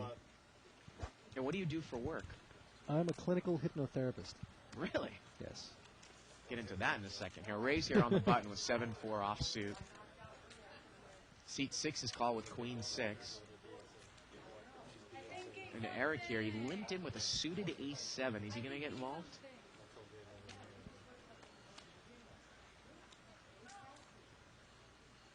It would appear You know, so. I always bitch. You watch this game. You know, when you playing this game, and then you go back and watch the archives. Why does this game go so slow on Tuesdays? It drives me absolutely crazy. Well, it's usually Oh man, Gus. King 10-3 here with a couple of hearts. I think it's the culmination of all these guys And together. Eric is slow, too. Yeah. But Randelay Ruelas. Check to Roman, who raised it with 7-4, and he does not make the continuation bet. If he had bet, he would have taken it down there, Joe. I mean, if you raise with 7-4 and you get a king on the flop, Right. what else are you looking to bet, right? Exactly, you have to. And now he's going to bet. Wow. Now he bets 50 on the turn, but no one else has anything. I want to get out there and play him now. Yeah. Takes it down. That is a very bald head. Yes. it's Corporation very shiny. Mike style. Put it in the Shino Ballo, right, Bart? Yeah. You know, I know you and Tuckman have these big egos and everything, but you know, Corporation Mike is the star of Live at the Bike. What'd you say? We have big egos? You Really? think you're the big? Corporation Mike is like the John McEnroe, I think, of Live at the Bike. Oh, yeah. Barry Woods is more like the Anna Kournikova. That's actually won money on them. We had the over-under, I think. Pretty, but not necessarily won anything, you mean? Yeah. Ever? He looks good. Yeah. I mean, oh, there's Kelsey. Here he comes. Oh, yeah, Kelsey's he's here. More human rain delay.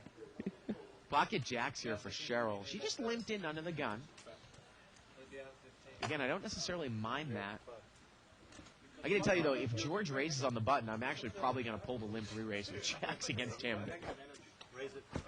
Oh, wait a minute. Cheryl was in the big blind, and she's going to raise it with Jacks. Kelsey was not in the hand, so she's going to raise it up to 50 here in the big blind. Now, is that a normal raise? Well, I think Kelsey actually came in between. Sometimes a little confusing here at the bike. He's a new player. He can come in between the blinds. Right. Cheryl was in the big blind. Cheryl raised it to 50. But I just wondered, has she been raising 50 all the time? I don't think. That's starting to spell out, Well, she raised it 50 with 10s in a straddled pot before. Okay. I mean, one of the advantages of being on the short stack there, obviously, is that no one really should be able to call her raise to 50 there. Button moves over here to seat 8 to Phil. And one other guy who was like telling a story about how pissed off he was about donkeys and stuff. Well, the story is literally his blood boiling. So Phil's got the button. I gotta get this guy that beat. So he made a big raise and they called him with. And it looks like George here is also limped in. Just donkey call. But And David Kelsey's going to raise. He's got King Jack suited. and Looks like he's going to make it about 40 to go. and I hit the peels off 8-8 queen. Kelsey, I think, is in a miss of Yes. talking about some sort of bad beat. Some bad beat. Yeah, save it for off the table, Kelsey. Eric is going to call here with Ace Jack offsuit. Todd calls with 7-8 of hearts. Time to save it for the salon. Yeah, exactly. Four-way action here, $150 pot. Well, Eric's hit the ace. He's in there with Ace Jack. I guess he's going to lead out here. I mean, how strongly can you play the hand? He has gotten a lot of lucky flops. Checked around. Tonight. Kelsey takes the card. Well, Eric's got trip aces now. And he's going to bet 100 now. And that's probably going to do it. Kelsey's done. Kelsey took the card. He did not make the continuation bet on the flop. He's wishing it weren't so.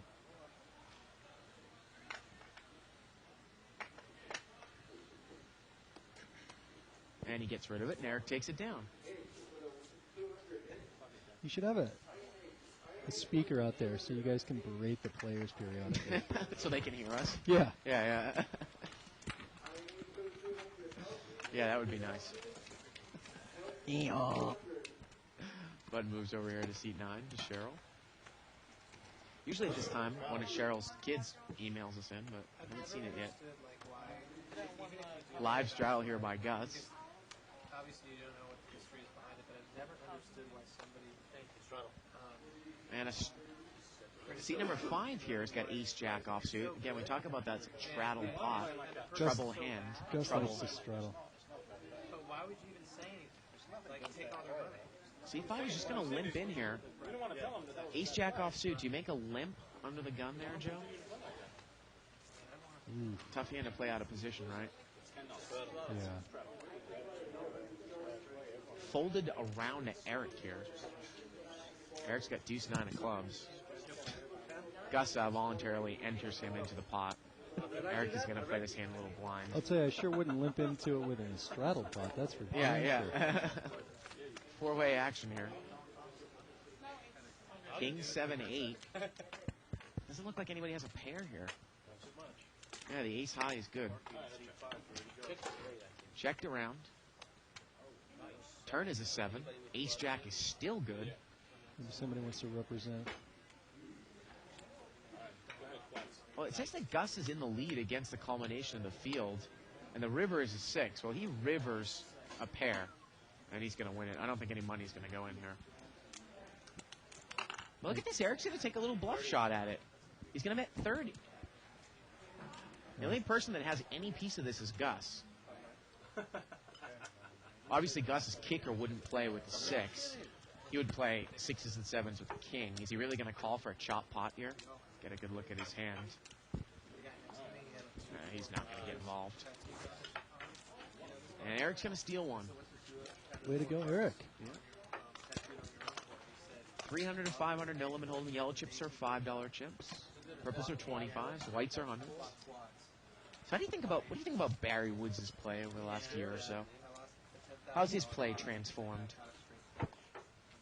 Well, you know,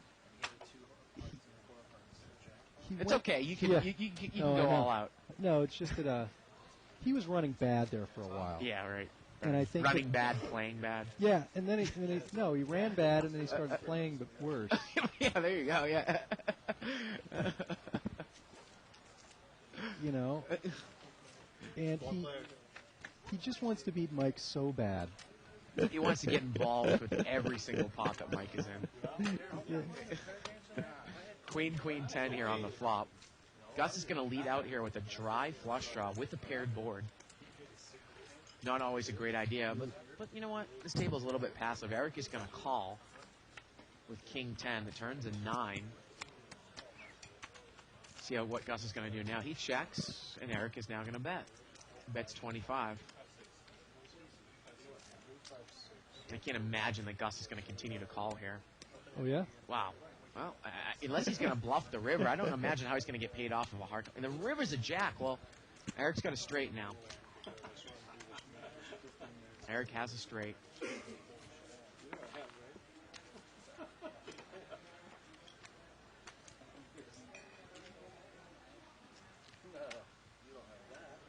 Gets checked to Eric, it looks like, and he's going to value bet here. And Gus is done. But Barry, you know, he knows better, but he'll play any two cards versus Mike. Right. Out of position, for which is the anything. problem, right? Yeah. Yeah. And he knows he's not playing right, Right. but he doesn't care. Right. The money doesn't mean anything. He just wants to beat Mike, right? Yeah, I told him to save his money Yeah. and buy a helicopter so we can get to the bike in less than an hour right, yeah. from the valley.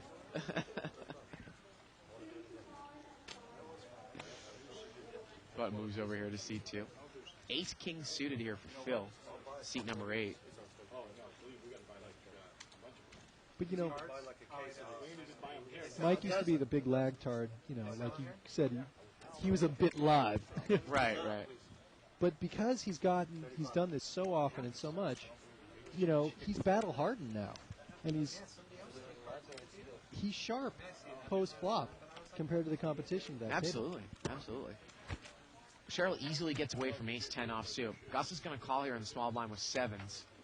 And this is a nice flop for Phil. He's got overcards, nut clubs. I don't mind the bet here by Gus. He's only staring at one overcard. 35. I think Phil can probably almost raise commit Gus to this hand with a big semi bluff right here. $35 raise by pocket 7s. It almost smells like maybe Gus has got maybe pocket 8s, pocket 9s, or a weakish queen. And just a call here by Phil. And now the turn's an 8. And Phil's got the nuts. Gus checks. I think Phil should probably build himself a pot here. Gus has got 250 left. See, what if you raised him up 100 on the flop? Right. I really like the bet here by Phil. I mean, so many people check the nuts on the turn, which makes absolutely no sense. Phil's going to bet 50 here. I bet Gus is not going to get involved. Yeah, especially in deep stack no limit, Joe. In the big games, I see people checking full houses on the turn, getting their action killed by some sort of draw that hits on the river that the other guy doesn't have. As opposed to building a pot up when you have a full house, maybe against a guy who has trips, might even have a nice kicker.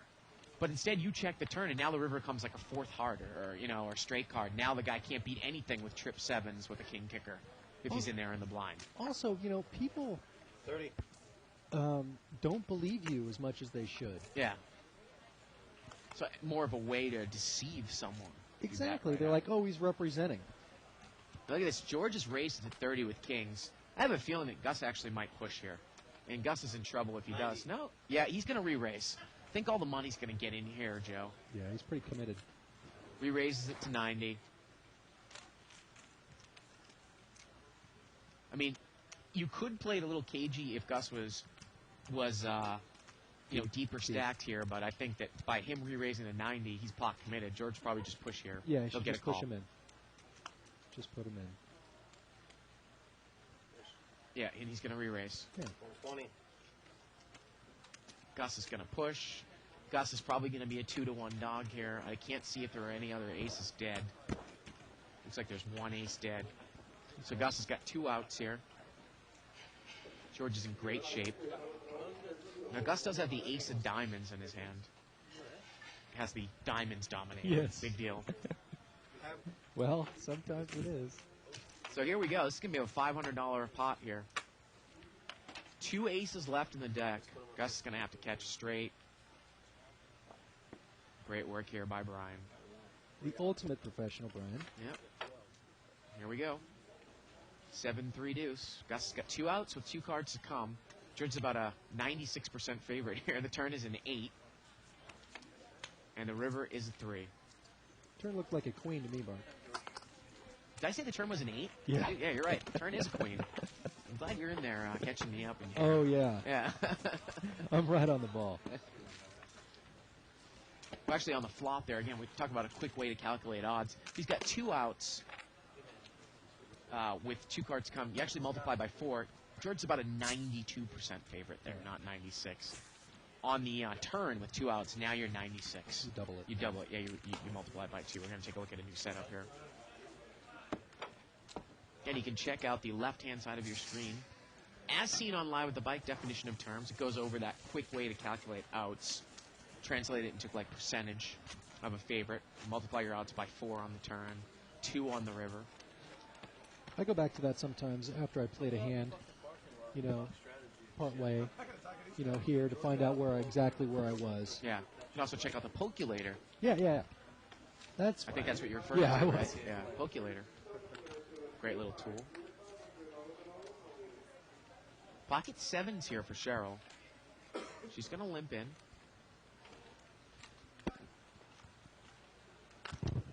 Todd is going to limp in here with Jack 3 of clubs. He's played it pretty tight all night. Chooses to limp in here with Jack 3. That's really like one of Mike's favorite hands, Jack Rag suited. And here we go. About 5-way action here, limped around. Well, Todd's at the Jack. I don't see how you really can be all that comfortable with your kicker here. Well, he's going to bet $10. Quick call here by Scott with pocket 3s, just taking one off. And I'm surprised that Cheryl actually didn't lead out there. Well, the turn's a king. Todd is still in the lead with the Jack. He's going to bet 15. Can Scott represent here?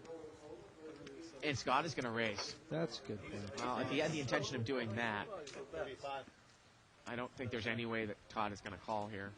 Good play, Scott. Todd can only really beat a bluff here. What do you put the guy on that you call the flop? And now he's raised the turn. I don't know what that king necessarily changes, though, that much.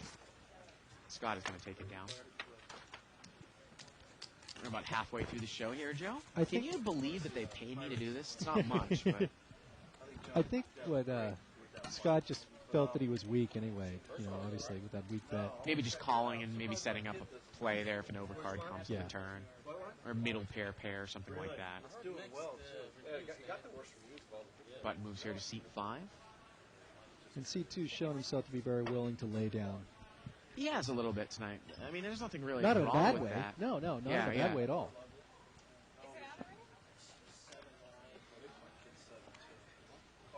East Coast. Raise here on the button, $15 with King Jack. George is going to repop him here in the small blind with King Queen. He's going to make it 75. Well, Roman does have position on George, but, this might be a hand where if you bring it in for a raise with 7-8 of diamonds and you get re-raised and you're deep, you can call. I don't know if there's a lot of value to calling with King Jack here. No, not at all. I mean, you do have position.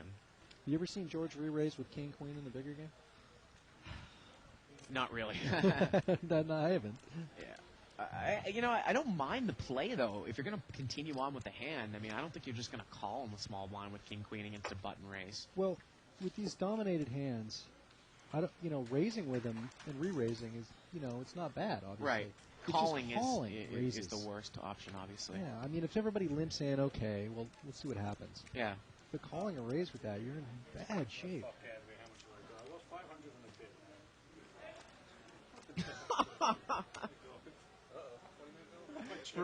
Roman asked George how much he had. George took exception to it. How much? He's all, I'm sitting right here.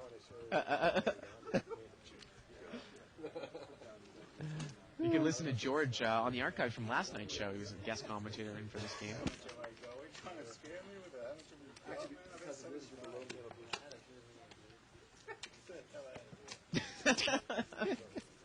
But moves over here to George in seat 6. George definitely one of the colorful characters here in the casino. Oh, yeah. He really does go on tilt, doesn't he?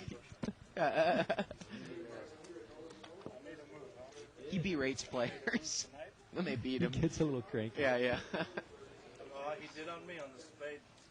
Yeah, of course, he's broken the chips at the table, so that one time before. Ace, King, and Diamonds here for seat 2. And Todd's going to bring it in for a raise. Going to make it 40 to go. And Scott's going to call with pocket 6s here. Now, I don't necessarily know if Todd has enough for Scott to make this call, Joe. I like to Right. use that 10 times rule. Now, he's in position, though. You might just add if I get it heads up, and Todd's the type of guy that might check if he misses. Well, then, the ratio can be much less, obviously. I'm not just trying to hit my Oh, set. there we go. Ace, Jack, 5 here. Obviously, it would have been much more action if it came out Ace, Jack, 6. That would have been better. And look at this. It goes check, check. Todd did not bet. Oof. The turn is a king. Todd playing it cagey. Scott's done. Todd is now going to bet, and Scott folds. Todd takes Now, it down. I there. called last week. I called this kid a $50 raise with a pair of 6s. I had a pair of 6s, Uh-huh. but he was really deep, Yeah. and so was I. And he'd been raising 35 the whole time, and so to me it screamed queens or jacks. Uh-huh. Okay, just by the way it went down, and a king flopped, and he bet out 100, and I mini raised him to 200. Yeah. Looking like I wanted to call, like I had ace king or whatever. Right. And I was lucky he folded. Oh, yeah. Obviously something that you picked up on. Probably had him down on what his hand was, 10s, jacks, queens, right? Yeah, Yeah. just because of the way he'd been raising up until then. Now he comes out with 50. Yeah, it looked like it screamed like queens or jacks or something. Todd's going to raise it up here again. He's got pocket jacks. I don't think he's going to get any action here. He's fine. He's good to go. And he takes it down. Like you and Bart, or you and Tuck, sorry. I'm not the poker theorist that you guys are by any stretch. I'm still learning this Do we game. really come off as poker theorists? Well, no, Sometimes you I gotta guys- go and listen to myself, listen to my own bullshit sometimes. No, I I am mean- an avid archive watcher, though. Well, you guys know. You guys think the hand through very, as far, and I'm still learning this game, and so I don't have that. However, As far as psychologically, if I get a feel from somebody, whether it's a physical tell or whatever, I'll go for it. Right. And most of the time it works out if you get a good feelings from somebody. George's going to pop it up here to 30 with ace-queen. Yes, because it's a 5 minutes delay, exactly. You got a smooth call here from Phil on the button. You're going to see these two go heads up here again. Well, Phil's got Jack-8. I got to tell you, he's probably not necessarily playing the strength of his cards here. Phil is definitely capable of putting in some raises there, putting George to the test. He's got position. And Eric is going to overcall here. We're going to need to see his hand in seat 1. He's got Queen 8 as well. Well, he's got Queen 8 suited. So he is dominated here. But he dominates Phil with the 8, and the flop misses everybody. 10-5-4. George is going to make a continuation bet here. That's probably going to get it done. It's kind of a weakish continuation bet. And he's going to take it down there with the ace-queen. As opposed to limit, no limit, it's actually, it's an art form, really. Limit is a science, no limit is an art form. Yeah, Heard that. I mean, like most arts, it's 90% craft, but there's a lot of feel into the game, and a lot of times you pick up something and you don't know why. It's largely subconscious. Yeah. Yeah, and Well, that's what I think David always talks about, that you don't have in the internet game when you're playing cash games on the internet. There's none of that. You don't have that feeling at all. Yeah, I don't Not get that enough you don't have that information. sixth sense, You can't tell if somebody's, drunk or angry or Yeah, tilting, yeah. or 30. Seat 7 made it 30. $30 raise here by Kelsey with pocket jacks. And call here by Phil with 6-10 of diamonds. And Todd is in there with that dominated ace-10 we always talk about. Well, 9-8-4. It's a nice overpair here for Dave. And he's going to bet.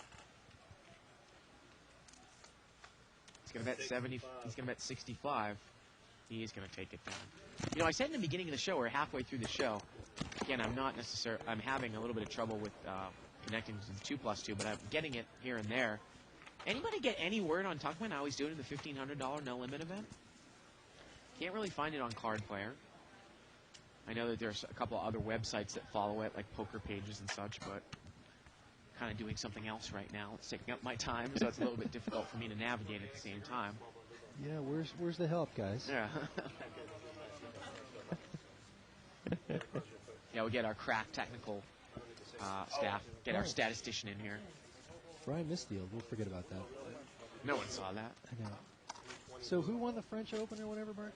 Oh, God. I heard Nadal actually won his first round match. I mean, please, is Nadal going to get out of, he's going to get out of the third round on grass? I mean, a real surface where tennis is supposed to be played on? I love getting you on this. Yeah. Clay. How do you feel about Clay?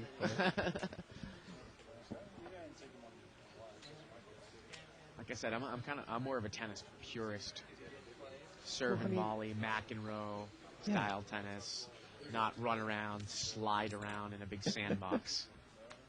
But, I mean, these days, Bart, nobody cares about tennis, though. At all. I know, yeah. Nobody cares at all. And there's only one tennis tournament, and that's Wimbledon. Well, I'm glad you think that, because some Europeans think there's one tennis tournament, the French Open. It makes me want they're to gag. idiots. Eric has raised it up here with ace-king suited. Bring out the freedom fries. Yeah, Scott is called with 9-10 suited. And Cheryl has overcalled the raise on the short stack with ace-4 of diamonds. Well, she might be getting a little bit impatient. Yeah. Now, Scott's open-ended. He checks it. Could maybe lead out there as a semi-bluff. Eric's going to make the continuation bet. Well, he's got his glasses on now, so he's serious. Scott's just not even going to get involved. We don't usually see Cheryl call with raises with the ace-4 of diamonds there, but again, she might be getting a little bit impatient. I'll limp in late with that. Well, she limped, but then Eric raised, and Then you're in trouble.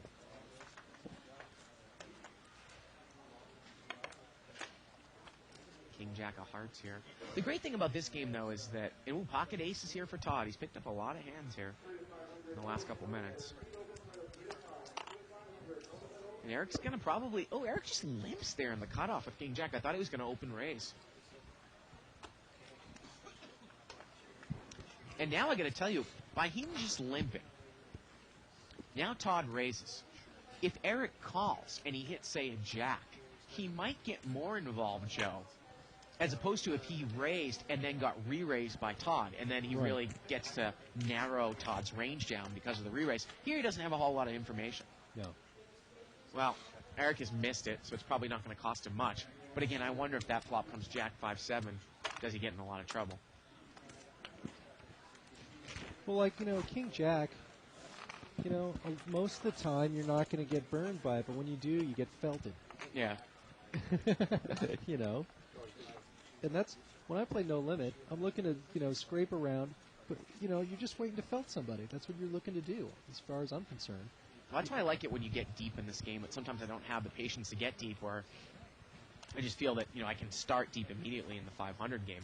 Right. But when you get deep in this game and you're up against guys who obviously do not have experience playing deep stack, and you can call a lot of different hands in position against them, because if you hit two pair or set or make a hand, you can build yourself a pot. You're good enough to build yourself a pot where you can win really a monster with a hand like 6-4 of diamonds, right? Something like that. King 9-6 here on the flop. Limped around. George has got a weak king from up front. He checks it. Cheryl's going to bet out here with second pair, and George is not even going to get involved with the king 7. Well, Cheryl doesn't have any money either. Yeah, so. yeah. Button moves over here to Scott in seat 4. I got to tell you, if you play here on Friday or Saturday night, you see it more than I do. If a guy raises who's not that good of a player, say all of a sudden he's got 3,000 with aces, and you call him, a connected cards, and you've got like a double gut shot or something, and you hit it on the turn, he's just probably not good enough, and you pop a big raise, or you flop a set, and you raise him right away. He might even come back over the top of you, right, on the flop. Maybe even for all his chips, right? Oh, I've seen. Yeah. I raise to 40. Okay, I call with pocket sixes. The flop comes 6, deuce, 8. He bets 100. I make it 300. I'm all in for 3,000. I have you covered. I call with my set of sixes. I've seen it before, right? Oh, yeah. I've seen guys, the queen flops, and a guy will put in 2,000 with king, queen, or queen, jack. Yeah. It's like, oh, my God. Or just, talking about just getting stacked off with a dominated top pair. Yeah, I've Yeah, seen, yeah. for a couple grand. Yeah. So obviously not really that experienced playing that deep. No, a guy puts them all in with bottom two pair. Right, and he right. calls with, a dominated queen. Yeah. It's like, oh my God.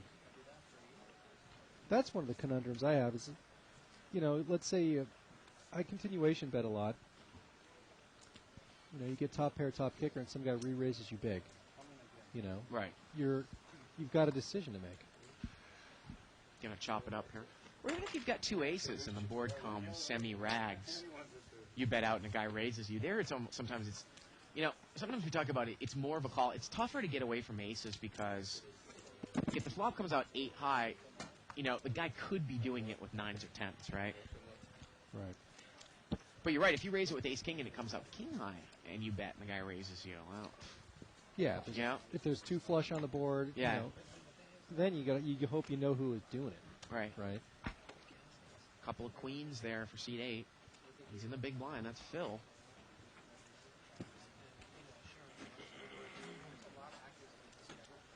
Folded around here to George, and they're going to chop this one up again. A lot of no flops tonight.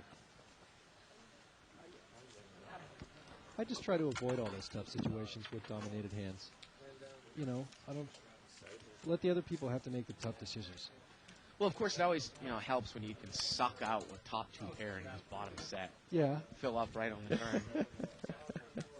Yes, it does help. Although I have been running bad lately. I had the nut flush and I paid off a full house recently. Ace king here for George in seat 6. I didn't call with jacks.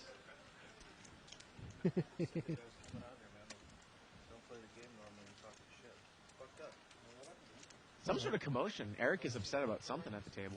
I think him and Roman. Really? That's my guess. Yeah, yeah. Educated guess. Yeah. Yeah. Just the way. George is going to raise it up here with Ace King. Maybe Donna can clue us into what's going on out there. Cheryl calls with pocket sixes. Eric has talked it up with other people before, though, hasn't he? Yeah, yes. Let's see if Cheryl leads out here. Well, Cheryl's going to check. Maybe she's going to just check push here with sixes.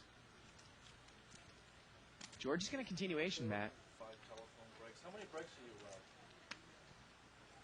to use the phone? And Cheryl's going to check call. 5? Well, the turn's an 8. Cheryl's playing this hand passively. She doesn't have any much money. And look at this. George takes the card, and the river's a deuce.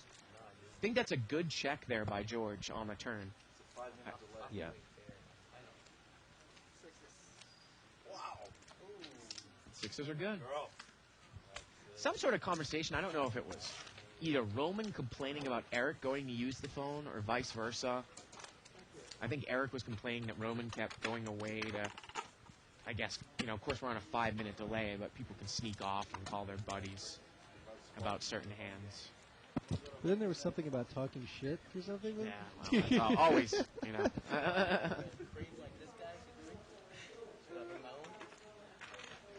It's getting a little testy out there. Did you say you had a wrinkled shirt? Ooh. Look.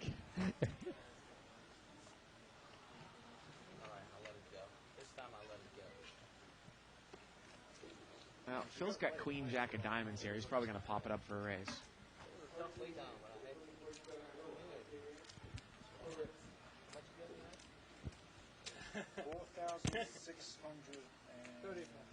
And he's going to bring it in for 30. We can play He'll after throw the in show's that. off, He'll right? throw in that England jersey. 30 more. All right, okay. I'm pushing. How much? 35. 35? 35 total here. He hasn't fucking moved in 40 minutes. I don't trust him. See if George gets involved here. Against Phil, out of position. Let's see. George says, can you beat pocket eights? Phil says, not yet. George calls. Of course, George probably would not say that if he had eights. And here we go to the flop. Well, there's the queen. Phil hit his queen. George checks. Phil bets.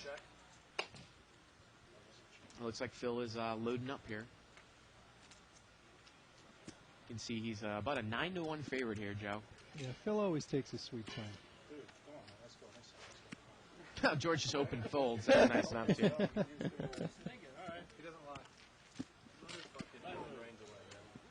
What a rain delay. This game takes forever. I agree with you, George. Everybody wants to Freddie flash their ass on England television. LA Poker's. What move there? Seat 9. Actually, Phil is slow all the time, Yeah. not just on the show. No, the bigger games does definitely go much faster. I'm going to trust you this time. I'm going to trust you. Got a little over an hour left in the show. No. No. Go ahead, raise.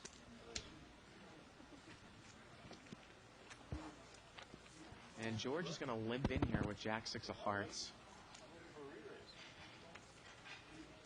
Phil just limps in with sevens. And actually, George brought it in for a mini raise with Jack 6 of hearts. If it was straddled. Yeah, no, a mini raise with Jack 6 of hearts. Well, Eric made the call in the small blind. He's hit top pair and he checks it. And Phil does not bet with sevens. Turns a king. 9-4 is still good. And he shuts down. And now George is going to try to represent the king here. 35. He's going to bet 35. Me? I got the same card you did. Representing the king, and he's gonna take it down. Well, I got an email here from David Stanfield linking, hopefully me to some sort of chip count here for Dave Tuckman. But again, the night I need the internet the most, it's not really working for me that well. Oh, come on, Bart. You I need know. the internet at home by yourself at night all the time. Oh, Joe, let's not go there. Keep it up Yeah. on those poor children. Yeah.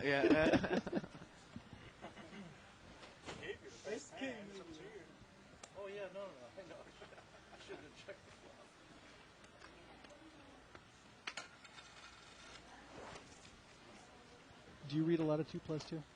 Somewhat. Yeah, there's that website Tokyo Pickups. It's about Tokyo cars, Japanese cars, like Hondas and Oh, like Yeah. drifting and all that stuff?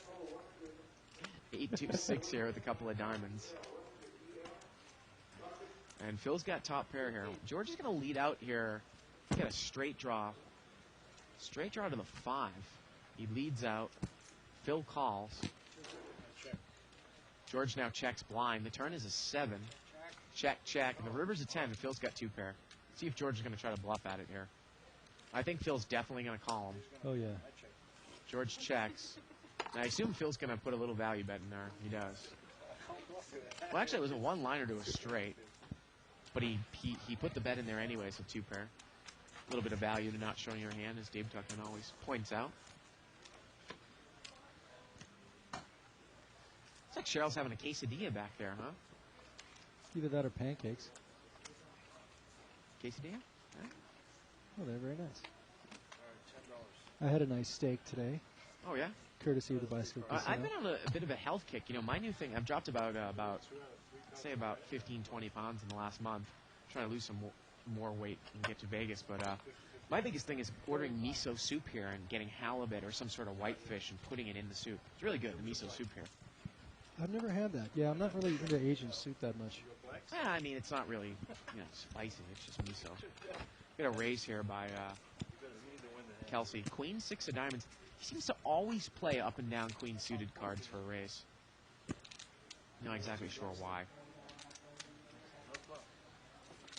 And again, I just don't really see the value in that play, especially at a tight table, because, I mean, I guess you can say, well, I'm aggressive post-flop. Well, we're going to be out of position, right? Right. Button moves over here to Gus and C3. Live straddle here by George. Speaking of dropping, when are you going to drop that black shirt, bud? It's not like I just have one of these, Joe. You're like Johnny Cash without, all that talent and charisma baggage, you know? I mean, you're the host of your own show, man. I know. I hope you're working in Vegas. I wish I got treated that way in here, too. Got a race here by pocket 3s. Pocket 10s here in seat 4. Scott's going to make an immediate re-raise. And, again, there's a couple... there's a couple ways to play this hand. I mean, Phil's been bringing a lot of hands in with raises, Joe, but, is 10s a hand that you're necessarily going to make a huge re-raise with out of the blinds? Also, If Phil calls you, you're boy. pot committed, aren't you? Well, no, I don't think Scott's pot committed. He's got about 400 behind, but I just don't know. You have no idea where you're at if Phil calls you here with 3s. I mean, you don't know Phil has 3s. I mean, you could have anything here. This is sometimes when we talk about why if you raise with aces here in your Phil spot, and a guy in the blind re-raises you, you probably should just call. Here we go to the flop. It's an overcard here. Scott's pair. And he's going to be forced to lead out and make the continuation bet. Phil is not going to get involved. But again, by re-raising in the blind, you are now forced to lead out, and you're probably going to have to release, and you've committed $200 to 10s. That's 40% of your stack in this game, to pocket 10, with pocket 10s. Again, I'm not necessarily saying it's the wrong play against Phil to make, because, you almost probably think you have the best hand. It's just, it's a way of thinking 10s and jacks in the blind are not automatic re-raises like some people play them in this game. Not at all. Scott's got queen jack of hearts this time. And as you said, you can step yourself into a big hand, with a big pot with a weak hand. Yeah. Now it's 4-way action here, limped around. Scott did not raise with queen jack of hearts here. King 8, queen, rainbow. I'm going to use these chips. And George is going to bet out here with a weak king. 20. You're going to bet $20. Roman's got a gut shot to the jack. He does not call. Scott calls here with middle pair. Turns a deuce. You wonder if George is going to keep firing? Can he continue? He's going to keep betting. Yeah. Bets 35 here. Scott can just call him all the way down. Well, you wonder if George is going to check here on the river. Well, the river's a 3. Check. And Scott's going to check behind him. And I bet you George probably thinks he's beat here. But the king is good. Scott bets there on the river. He can probably take it, don't you think? Yeah. But again, we talked about, I think that Scott was probably just calling because he thought his hand was good in the showdown. He didn't need to bet on the river. I always feel I'm playing bad if I end up like calling them all the way down. Yeah. Middle pair. I'm usually playing bad then. And then you use it as an excuse that you're running bad, right? Yeah, Yes. I'm running bad. Right. Pocket 10s here in seat 8. Phil straddled. He's got pocket 10s in the straddle spot. I was talking to Evelyn, the executive producer on the show, you met before. Yes. Brandon Boss. Talking about inflating my ego. I was telling her to make a push for Live at the Bike and David and I to be nominated for Best Commentators and Best Show at next year's Card Player Awards. I want to get in the limo and show up like at Why not? Liz Lou on my arm. Why not? Yeah, yeah. Might as well Yeah. get some perks out of Yeah, this. exactly. It's not like you're getting a bunch of dates out of it, right? How do you know? Well, look at this. Dave Kelsey's going to raise it up here in the big blind with King 8. Phil has got a decent hand in the straddle spot. Let's see how he's going to play it. And again, I just do not necessarily see a whole lot of value to this. You wonder if Kelsey still thinks he's in the tournament. Yeah. I mean, a straddle pot, and he's going to raise it out of the blind with King 8 offsuit. I talked to Kelsey, and he likes to get in that tournament mode, and Phil is going to call. Wow, Todd is going to overcall with a weak ace rag here, ace 7 of diamonds. That might bring Gus in, though, now with 6s. oh yeah, He's going to come in. good eating. And is Roman going to come in with King Deuce? I mean, these are the types of hands that you got to be thousands of dollars deep to hit to get paid off big. With King Deuce, you only really can be comfortable if you flop 2 pair or trips, right?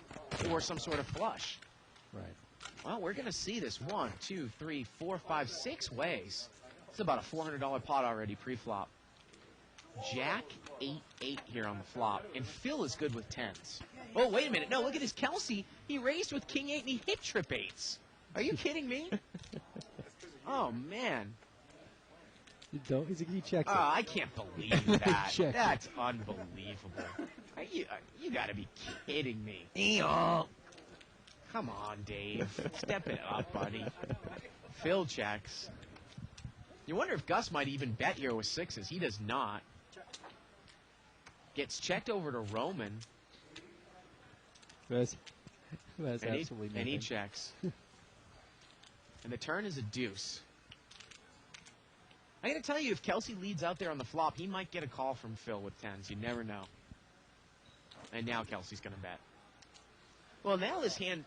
Oh, baby. And yeah, I was going to say, now this hand doesn't make a whole lot of sense. He actually might get a little more money in this hand. Phil is going to call him immediately with 10s.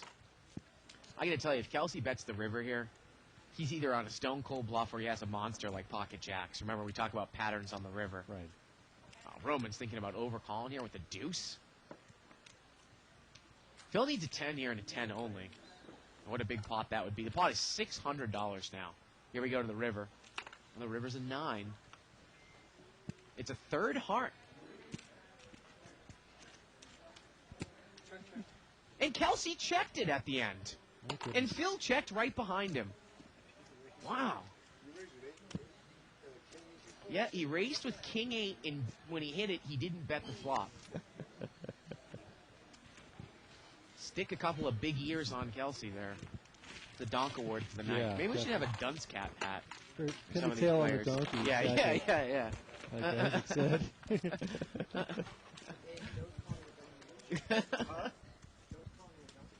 What, for raising with that hand? But moves over here to seat 6. Checking the flop. Yeah. Joe's probably whatever he wants. I'm sorry, Dave. Ask me how much he's getting paid to announce. Oh, man. No, Getting David's cut. it was for checking the flop, Donna. Great. George has got the button here in seat 6.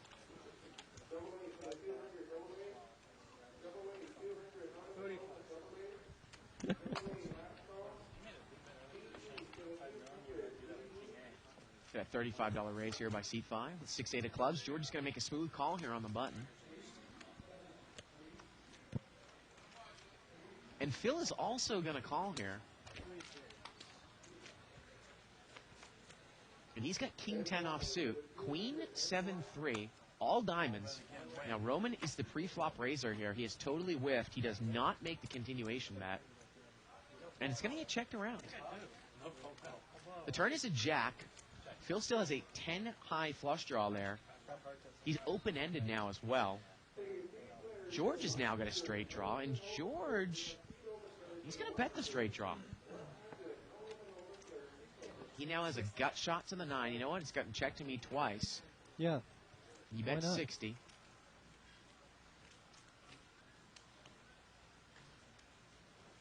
And look at that. Phil's just not even going to get involved, and George is going to take it down there in position. It's a nice bet there by George. Very good play. Again, we got about an hour left in the show here. 3 to 5. 300 min, 500 max, no limit hold 'em. 5-5 blinds. Yellow chips are $5 chips. I believe we are going to take a look at another chip count here, Joe. Drum roll. And, boy, somehow that looks like that's the differences. I've never seen. Ooh,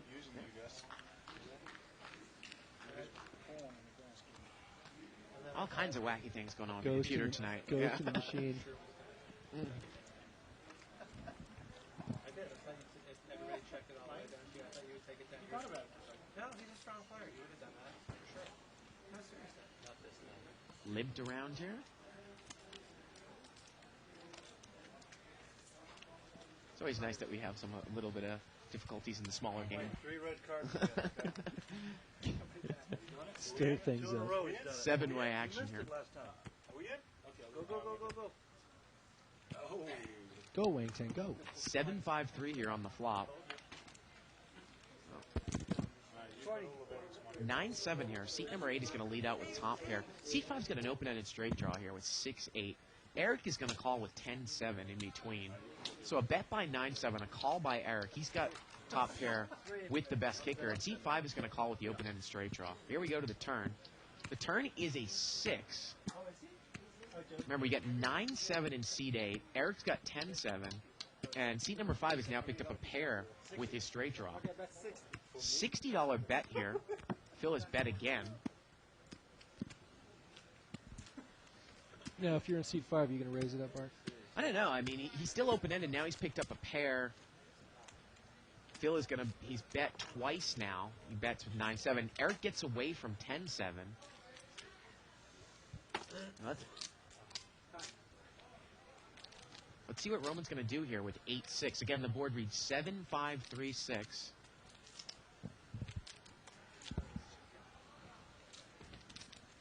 You know they're going to edit this out, right?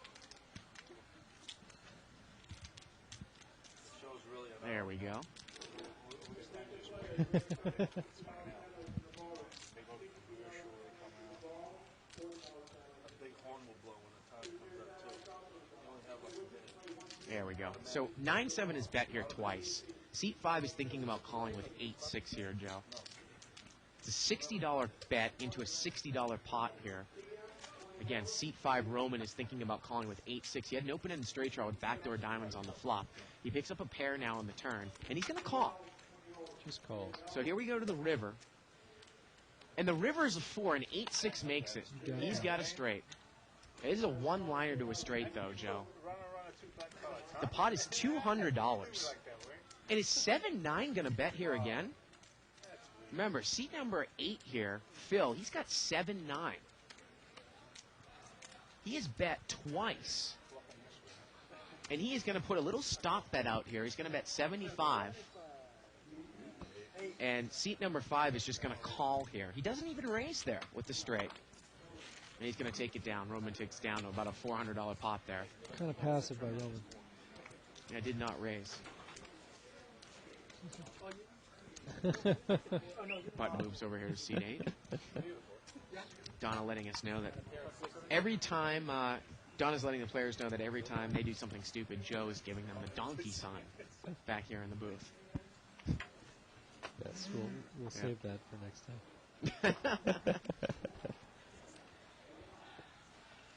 I don't know. If I was Roman on the turn, I might have made that 160.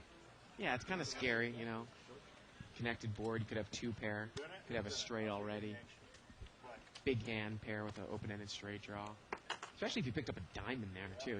I mean, if it's a high diamond, especially an overcard there, to top pair, like, say, the queen of diamonds comes. So now I'm open-ended, I've got a diamond draw, and an overcard comes. A big semi-bluff opportunity on the turn. And Phil is going to raise it up here on the button. He's going to make it 35 here. We need to see his cards over in seat number 8. He's got queen jack offsuit. Now we've got an ace king of clubs here for Todd. He had limped in an early position in seat 2.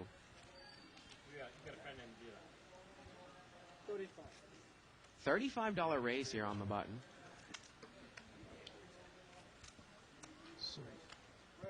And Todd is going to pull the limp re-raise here with ace king of clubs. So a raise by Phil in seat 8 to 35. And Todd is going to pull the limp re-raise. How often do you use this move? Say with this hand or with a big pocket pair? I mean, we're not big proponents of doing it in this game, but do you usually just make that open raise? Yeah, pretty rare move for you to make here. I would only do it if somebody's been raising it up too much. And you can get it, you know. I mean, Phil is definitely playing laggy.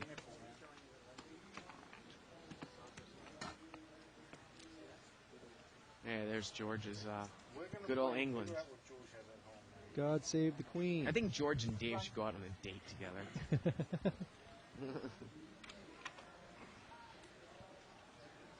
You know, every time they sing that song in the background of a soccer match, you're like, why are they singing "Let Freedom Ring"? Right? No, it's "God Save the Queen." Oh yeah, God. Well, it's very we took cultured. that from them. Yeah. Got a $20 raise by Kelsey with king queen offsuit, and Cheryl's going to call here with ace 9 of clubs. It's my least favorite hand is ace 9. Yeah, even suited, huh? Yeah. Yeah. In my earlier days, I lost lots of money with ace 9. Well, George is going to be difficult not show us his cards here. Ace jack 6 on the flop. Well, Scott's got an ace. Cheryl's got him out kicked. The pot is about $100.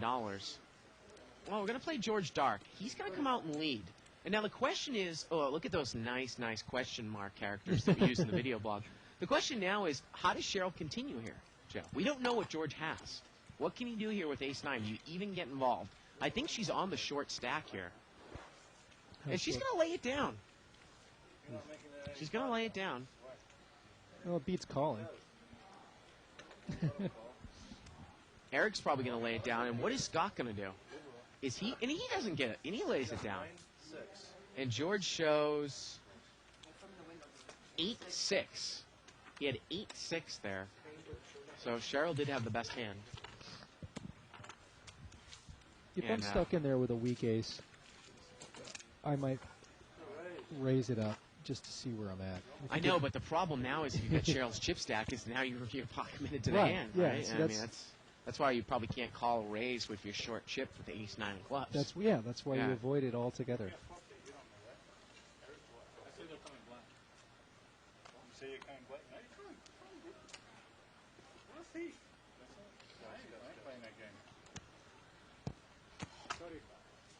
$35 raise here by David Kelsey with ace jack offsuit.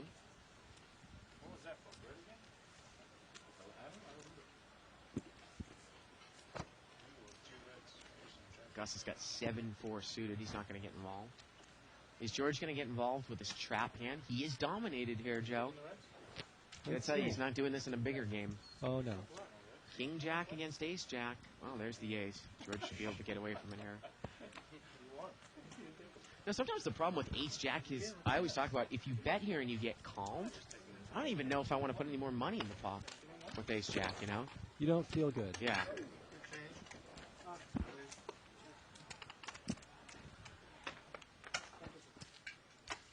Kelsey takes it down there with especially if it's like ace 8-7, something like that. Yeah. 2 suited cards. Because, you know, people call those raises with 7-8, 6-5, you know. You could be up against a set already. Todd's got the button here in seat 2. Pocket kings here for Scott in seat 4. He's in the big blind.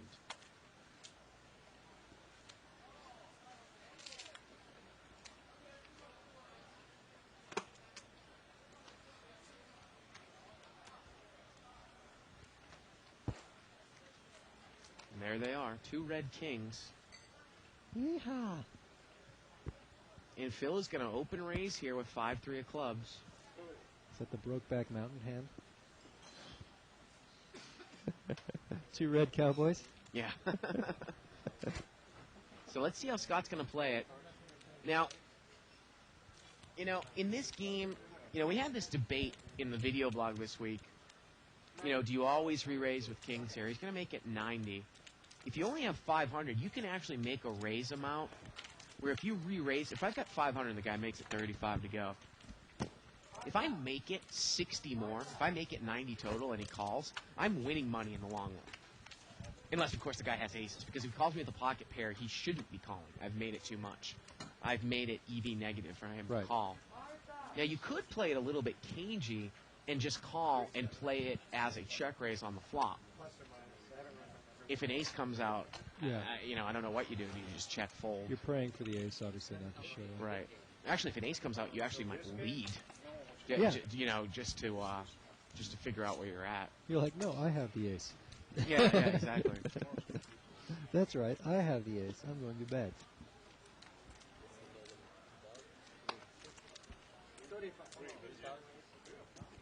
$35 raise here by Todd. He's got ace queen. 20-40. Yeah, it's 20-40.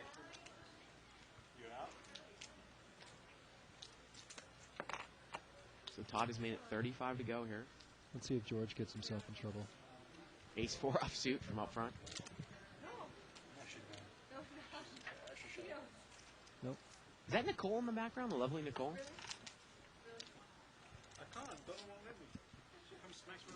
There she is.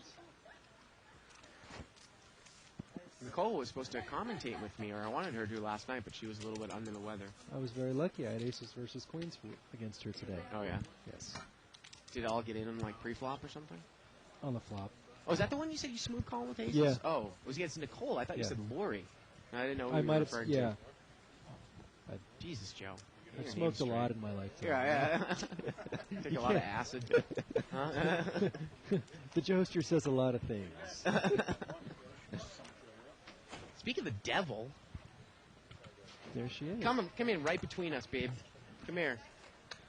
Here, right between us. Oh, look at this picture.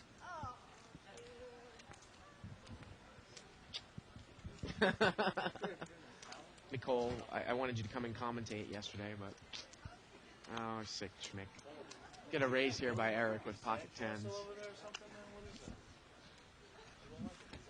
Gonna make it 50 to go here. He's gonna take it down here without a flop. She said she was sick. I saw her at Skybar last night. Did you? Yeah. Yeah.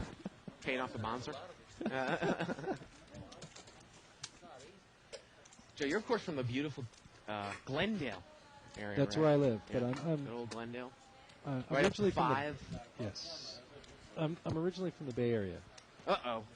Oh, no. The mean Joe, you just yes. went down a couple notches. The in my mean book. streets of Los Gatos, California. I don't even know if Isaac's hearing you right now. He would have been going crazy.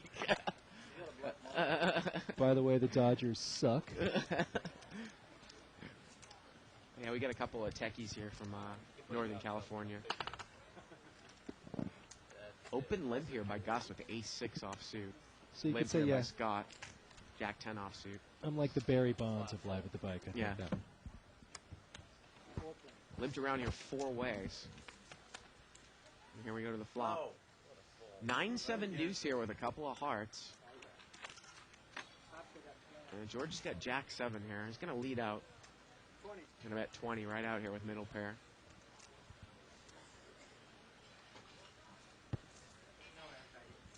Kelsey folds the deuce 5, and I think that's going to get it done. George takes it down. Good bet. So when did you make your way down to SoCal? Well, I graduated from Chico State. Ooh. Go Chico State. Anybody from Chico watching the show, feel free to email us at Live at the Bike. Like about 1993. Okay. And I worked in production a little bit, and then I studied acting at Stella Adler for a while, and then Charles Nelson Riley. And surprisingly, there's not a lot of auditions for guys for quadriplegics. Really? No? Yeah. Not even that like Christopher Reeves thing going on? No? I did meet him once. Yeah. Look at this. Roman is just limped in here with queens. He did not raise in the cutoff here, Joe. Eek. Now, look, but Phil has got ace-jack in the blind, and I think he's going to raise. So this one's going to be interesting. So is Roman going to pull the limp re-raise absolutely. in the cutoff? Which is always very Don't suspect. take a bite of your ice cream, though. Gus has got 8-6 of hearts here. You can shoot me in the head next time I limp with queens. Well, in the cutoff or on the button. Yeah. Roman's just going to call. And here we go. Is Phil going to get involved here if it comes out jack high? And there it is, jack high. Now, 3 hearts out there. Roman's got the overpair with the queen of hearts. This is a little bit different from jack deuce 3 rainbow, obviously. Now this is a hand you could just call, right, if you're Roman?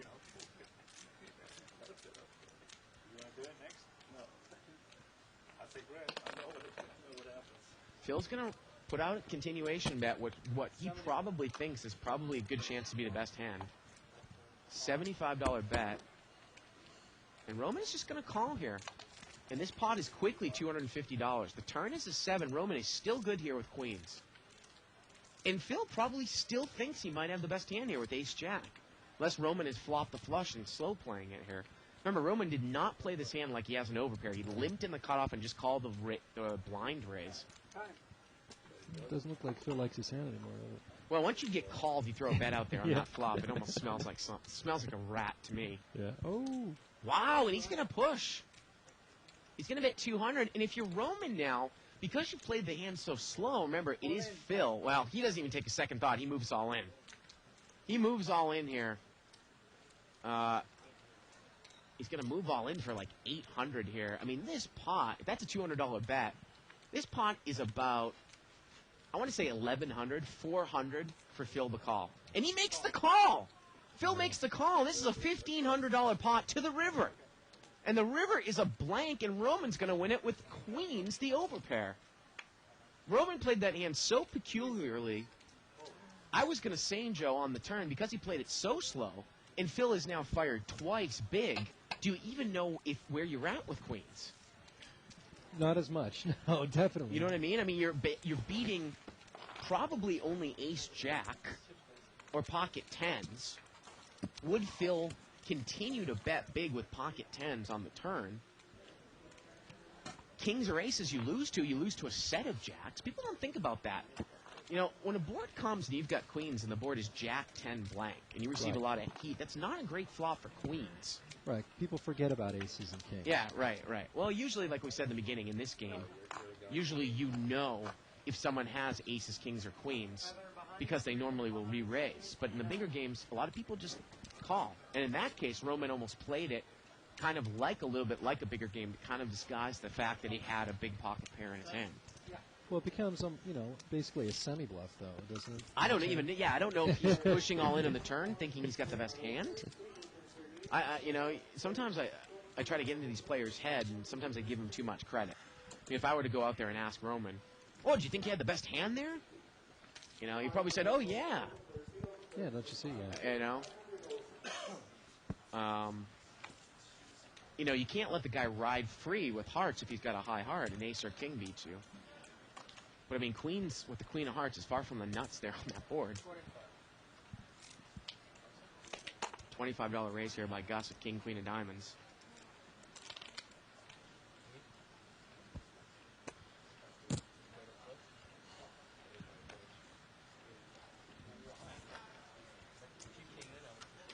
George's call with ace-5 of hearts. Kelsey's in there with pocket eights. And here we go, 3 ways. Well, ace. Oh, look at George's hand. He's got top pair and nut flush draw. Now, we talk about this hand that sometimes it's really overvalued because, if George receives a lot of heat here, he can really push with this hand, but you want to call off all your chips with your hand because if someone pushes hard against you, you are probably just on a flush draw. Exactly. Your ace-5 is no good. Now, Gus is going to make a $65 continuation bet, but George could really push here, and he is going to raise.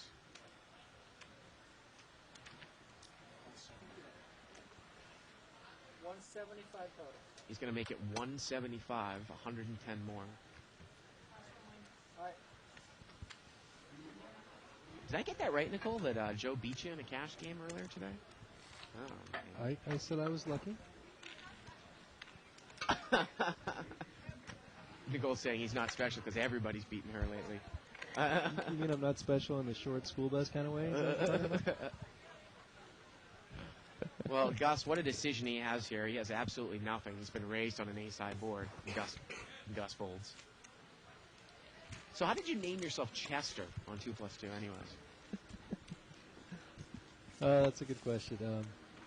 I always wondered that. There's down the street from my house, there's a lounge Yeah. called the Winchester Room. Oh, okay. You go down to the Chester. So when I was just making out my account, that's just what came to my mind. Chester. I've seen you have like the little avatar from Deadwood. Yeah, I'm a You big watch- Deadwood you fan. like Deadwood? Huge Deadwood fan. My dad likes westerns, and I got him like the DVD set. He's too cheap to buy HBO, but he'll watch every western movie, and I'm like, well, you got to watch the show on HBO. It's out now. I think it's the best show on TV. Even you think they swore that much back then? I don't know. It's a little flowery. But Yeah. they weren't minding their P's and Q's, Yeah, though, either. yeah. I like the nudity in it. Yeah, there's not enough. There's a lot of whores in it, right?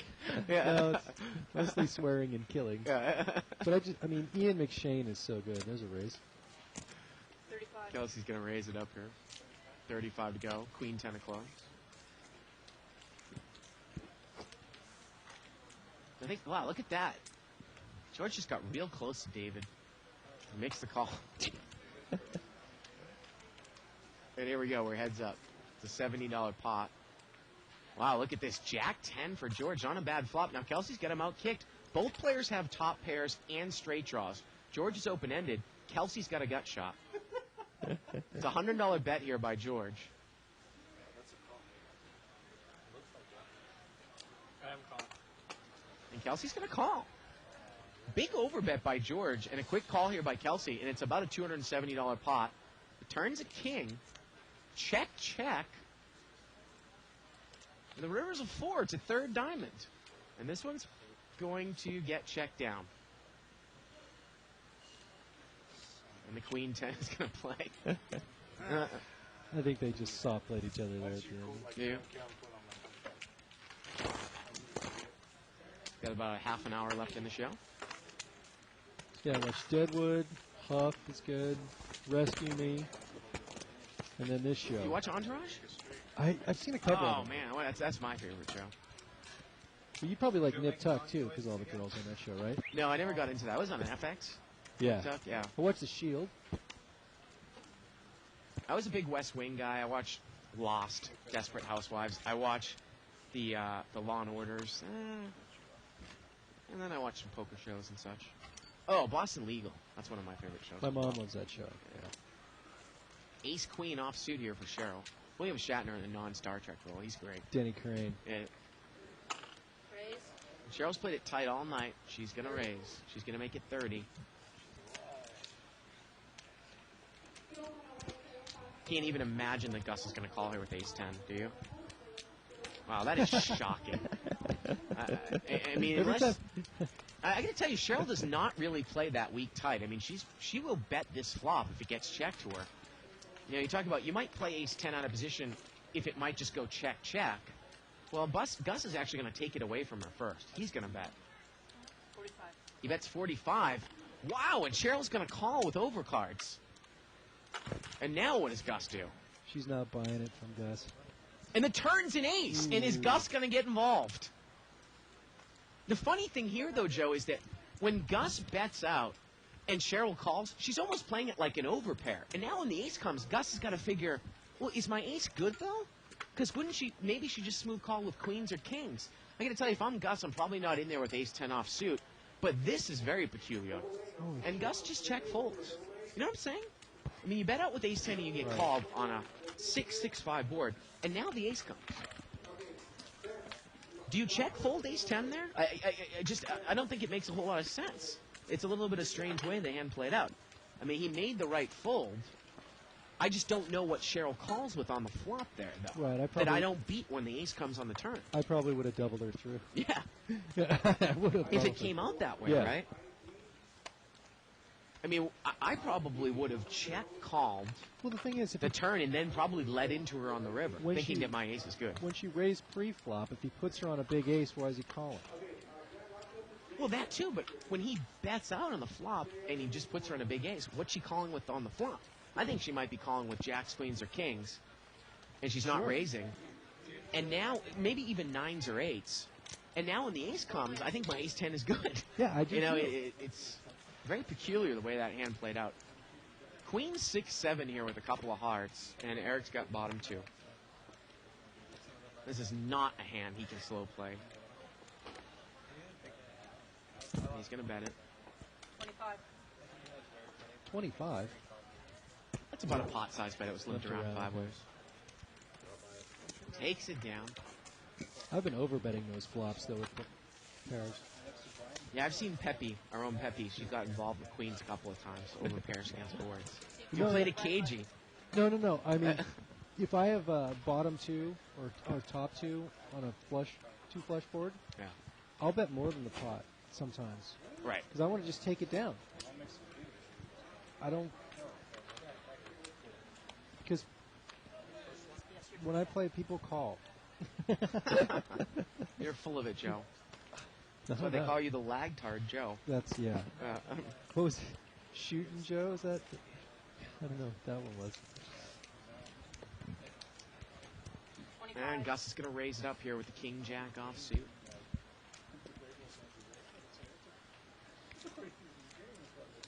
$20 more, please. Going to make it $20 more. Roman's going to call.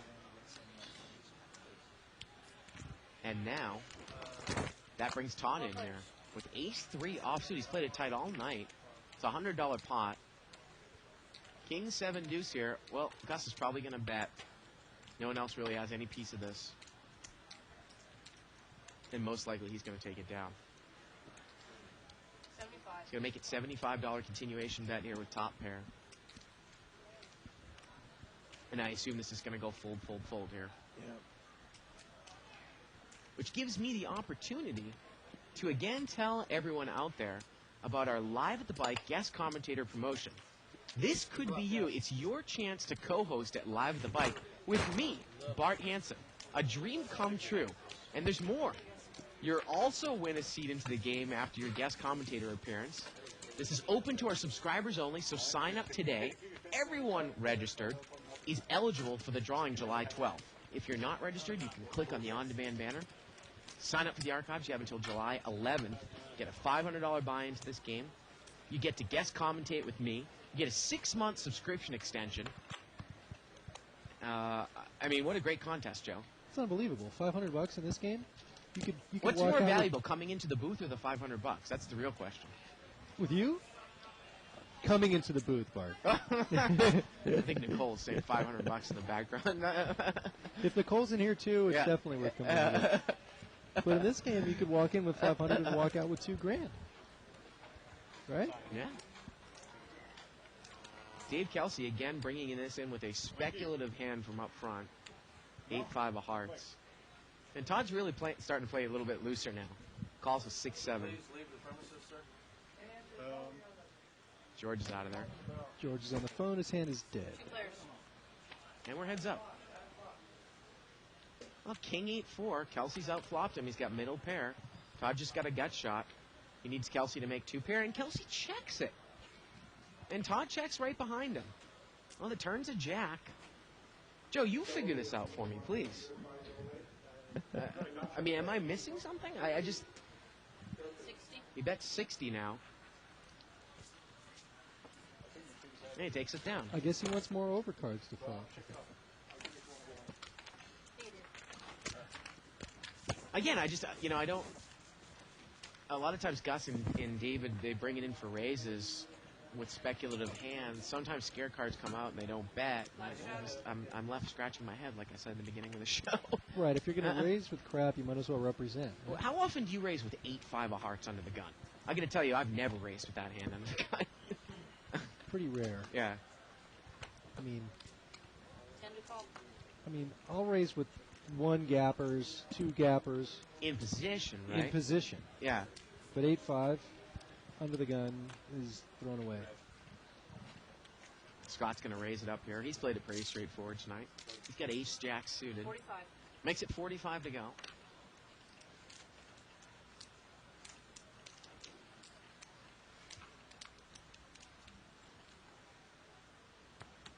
Kelsey's going to call here with 5-7 of diamonds in the big blind. But, you talk about psychology. Kelsey just likes to mix it up. He likes the activity of mixing it up. Just like Barry likes the activity of mixing it up with Mike. Yeah, Yeah. Knowing that it's not necessarily proper, exactly. but just trying to mix it up. Okay. Yeah. Four I mean, that might be an explanation. 4-way action here, times, I think it was 35. So the pot's about 140. King 9-4 on the flop. Well, if Scott bets, he's going to take it down. He's going to make a real bet at it here, Joe.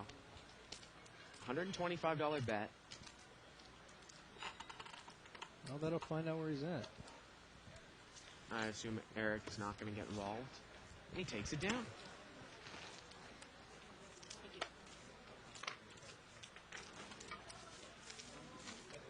Look at this. We get an email here.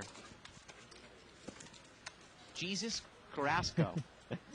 I'm a junior at Chico State. Jesus. You can't spell your name. Way to go, Jesus. You got your Chico State fan. Thank you. Oh. Where's Chico State located? It's an hour mean- north of Sacramento. Okay, me not being obviously a native Californian.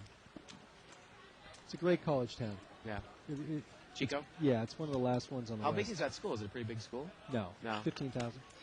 That's like the size of Syracuse, so they say kind of big. Right, not big in terms of state schools, but still a fairly big school. Yeah. Well, it's 15,000. great because it's sort of on its own. Yeah. It's not a commuter school.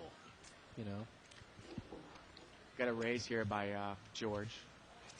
Jack 10 of diamonds. Makes it 45 to go.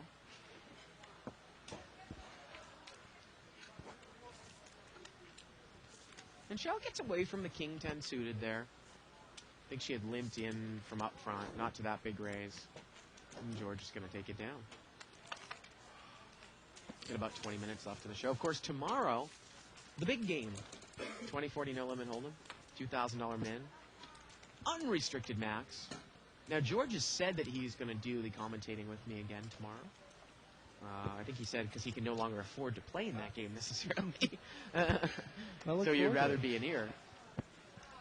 He just does that every I like to hear George's insights. Yeah, he's done a pretty good job. I mean, I think for the beginning, especially the beginning and the intermediate no limit hold'em player, this is the best learning tool in the world. This show. That's very nice. It really is, and Even when we were donking up our comments over the previous year, well, everybody. sometimes improves. I listen to what we said when we were limit props way back when. Well, everybody's learning. But I mean, even an advanced player can watch this show and go, okay, I disagree with this, I agree with that. Okay, how would I play Corporation Mike? Look at that, that kind of thing. 6-way action here, ace 6-3. And Cheryl's got 2 pair. She's going to lead right out here with top and bottom. Fortunately for her, it doesn't look like she's going to be able to get paid off here. She bets 35.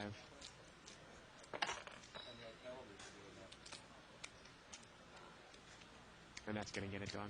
I mean, you can learn from books, and I've read a lot of the books and stuff, but as far as shows, most of the other poker out there isn't necessarily a learning tool for a cash game at all. Well, I like... I mean, it's entertaining, a lot of it. I like high-stakes poker. It's fun. Looks like Barry Woods is on the Oh. thread. Great. I like high-stakes poker, but yeah, you're right. How much you going to learn about your cash I mean, game I'm from gonna- watching what WPT, right? I mean, I got to bag on the... I mean, in my own opinion, I got to bag on the commentators a little bit. A little bit. Gabe Kaplan, okay. Sometimes I just wonder where they get that other guy from. And I know AJ Benza from E! Well, True that's where they Hollywood got him Story. from, man. And from Stern. He was on Howard Stern before he punched Stuttering John. Got a raise here by Kelsey. Just thinking. 30 to go. Hopefully we'll get Nicole in here on Thursday if Tuckman isn't back. If she's okay.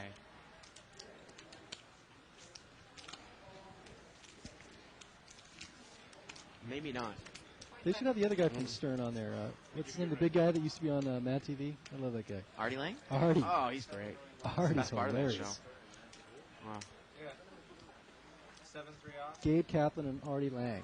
There you go. When Artie's drinking. So Kelsey's raised it with 6-10 of hearts. Phil's in there with 7-9. He called him in position. David Betts here.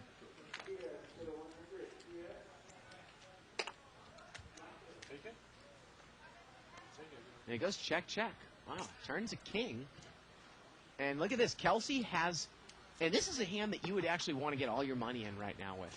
He's got the straight with the flush draw here, Joe. Any other 10 against a weaker player, I've seen people commit. You even want to, I've seen guys in no limit in the 5-10 game.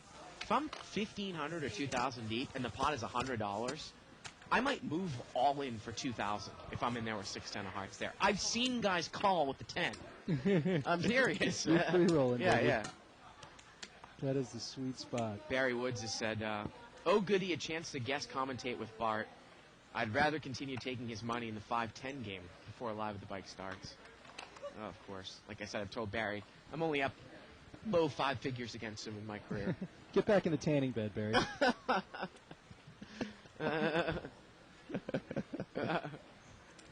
I guess he wasn't here when I called him the Anna Kournikova of Live at the Bike. Yeah. He must have missed that. And Corporation Mike, the John McEnroe of Live at the Bike. Exactly. Wow, we get a raise here by George with 7 deuce of diamonds. Seat 8 is called with Queen Jack of diamonds. That's going to bring Eric in with 7s. But look at Gus in the blind. He's got aces. George really dunking it up here tonight. The old deuce 7 suited. Look at the chip pyramid in front of Roman. Unbelievable. Look at that. 160 more? 160 more here from Gus. 35, 35, 35. So he's probably pretty much raising a little over the pot. George is out of there. And again, there's just no way that anybody can call Gus. He's just not really deep at all here. Eric says, that good Gus, huh?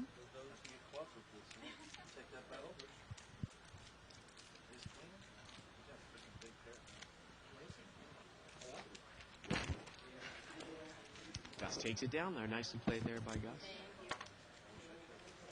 A couple of red aces. I'm a big fan of taking it down. Yeah. And, you know, on the flop, whatever. Well, I still think that you can make a raise with a big pocket pair with a hand that you think is the best hand. Like, say you have aces where there's no doubt. You can make a raise amount where, according to your stack size, it's incorrect Right. for anybody to call you with any other hand that's not the best hand. Yeah, mathematically, you can do it. And if they call, like I said, if you go broke, it's okay. They're going to tell them what they got. Because They make a you are really positive expected value in that situation in the long term. If I've got 1,000 in front of me and it's raised up to 35 and called in 4 spots, and I now make it 200, I make it 175 more, 165 more. Because I only have 1,000, a guy calling me with pocket 8s is incorrect. Even if he wins my 800 if he flops a set of 8s. Right. It's incorrect to call me heads up for 165 extra. I only have 1,000. I only have another 800 total. And that's the point I sometimes does- make with those hands. It's true. It doesn't have the Yeah, odds to yeah. call. Dave's going to raise it up there with 7-5 of diamonds. He's going to take it down. Well, you want to make those raises. You know, obviously, if they call, fine. They're making a big mistake. You know, you might even call yourself, for everybody, viewers out there, if you consider yourself a good player, we always do the 10 times rule for pocket pairs. But it's all player dependent. If you're up against a really good player, I might say 15 or 20 times. So if you think you're a good player, you might even be able to give them odds where you're giving them, say, 13 or 14 times. But knowing yourself, it still might not be correct for that guy to call you because you're not the type of guy that's going to go broke against a set. You can maneuver a pot in such a way where you control pot size and such. Well, that's the thing. Yeah. People, you can't assume that you're going to, just because you call and hit your set, that you're going to felt the guy. Right. Either, And I wouldn't, I wouldn't assume that I'm a good player by any stretch of the imagination. Gus is going to raise it up here again. Limped around. He's going to raise it with ace, queen, and diamonds. At this point, I'm just trying not to be a bad player. Well, it's funny you say that. I mean, humility is always nice, but we always think that you're one of the strongest players in this game, and it's not necessarily the best game, the 3-5 game. Like you said, there's a lot of nits and stuff, but you still see people making mistakes all over the place, though, albeit tiny mistakes. But people always get stacked. There's a lot of pre-flop mistakes in this game. You can imagine, the basics of hold'em pre-flop, but that's why I just try to stick to the basics, and I just try not to make those mistakes. But I don't consider my game very sophisticated at all, and I think actually the game's, hopefully over the next year the game's really going to open up for me as far as. What are you thinking about stepping up to the 5-10 game? I've played it a couple times. Have you? Oh, yeah. I haven't seen you in the game. Yeah, no, I got lucky. I was waiting. I got a seat for you right next to me, man. We play all your favorite games. I know. Thanks, Chip. Well, you're a great player, Bart. Oh, man. Limped around here. We got a straddle by George. Just going to check it out of the straddle spot. 5 players. 5-way action. Queen deuce 3 here with a couple clubs. Well, look at Gus's hand. Open-ended with a club draw, but Scott's got higher clubs. Ooh. Gus has got a hand that he can really push with. Oh, Open-ended straight draw with a flush draw. He's going to bet 35. Scott calls him, and if a club peels off here on the turn, Gus is going broke. Well, the turn's a 10, and now Scott picks up a pair. He might just lead right out here on the turn. We talked about this earlier on. I guess he checked to Gus. And again, Gus's hand is still big enough to continue to make a pretty big semi-bluff here. He continues to bet 75, and Scott is going to call. And this is funny if this comes an offsuit blank. Well, the river's a club, and I think all the money's going. Let's see what Scott's going to do. And he checks the nut flush. He checked it. Didn't get Gus. And Gus checked right behind him. Are you kidding me? Oh, man. No, I think Gus knew that when he just called. Yeah. Obviously on the turn, that the guy's on a flush draw. Wow. Oh, what a check by Gus. Yeah. How often do we see people checking the nuts on the river thinking they're going to check raise? And, that's just unbelievable. What I was going to say about that hand is if the river comes an offsuit blank, and you're in Scott's situation, let's say it was, a 6 of spades. Doesn't really, well, actually, that would have given Gus a straight, but a total offsuit blank. You check and now Gus bets. This is what we talk about, how do we determine if Gus is busted out on clubs, even though I had clubs? What type of hand would he bet the river with? Would he bet a hand on the river as weak as Queen Jack? A lot of people might just check Queen Jack. If he bets the river, he's either on a busted draw or he had something big on the flop, and that's how we can piece it back together, rewind the hand back, and try to determine what he has by, sensing out what the river bet is. It's really a great way to figure out, how big a guy's hand is, how they bet the river. Now, got a raise here by Eric with pocket aces. And look at this, Todd is re-raised with jacks. Boy, people overplay that hand in this game. And let's see what Eric's going to do. If Eric re-raises here, it's such an easy fold for Todd.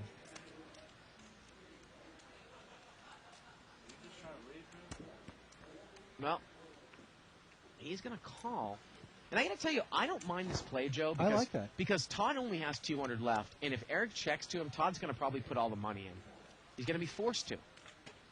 Eric probably should play this as a check raise or a check call all in. Checked. Oh, he checked. Wow, Todd checked right behind him. Laturn's is 6. Now Eric's got to put some money in. With Felton. I don't know. Yeah. Well, now he's going to put bet him it. Now he's going to bet 200 here. I don't know. I mean, it's really Check it again? It's peculiar because remember, it's a strange situation when you're in against a short stack. The pot is already built up. There really is only one move. You actually might check it again on the turn. Because the pot's 200, he's got 200 left. If you get him to commit money, he's going to pot commit himself. There really isn't a lot that you're scared of. I know it kind of... And look at this. Todd's going to call anyways. It's kind of opposite of what we talk about, Right. but in this game on the short stack, you might check it again on the turn. Your hand is not vulnerable to anything. If he's got pocket queen, if he's got queens full and he's slow playing, I mean, I guess you could say your hand is vulnerable to pocket kings that he's slow playing. I don't buy it. He's not going to check the flop on the turn. That's going to do it there.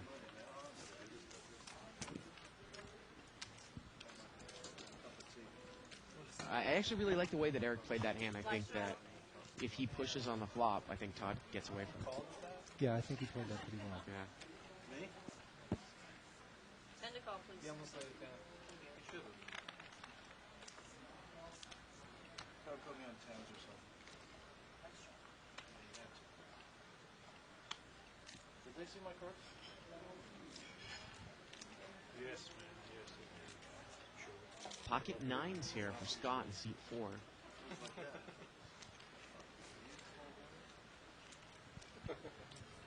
Now, would you ever bet kind of weak there, hoping that he comes over the top? On the flop or on the turn? On the turn? Kind of bait. Well, there might be. See, what I was going to say was there might be a case where we'll get to this after this hand. Just a limp here, a straddle pop by Phil, and George's going to raise it up after the pocket nines limp. Queen Jack.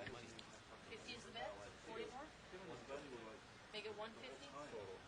And Scott's going to pull the limp re-raise, a la Ed from last Wednesday.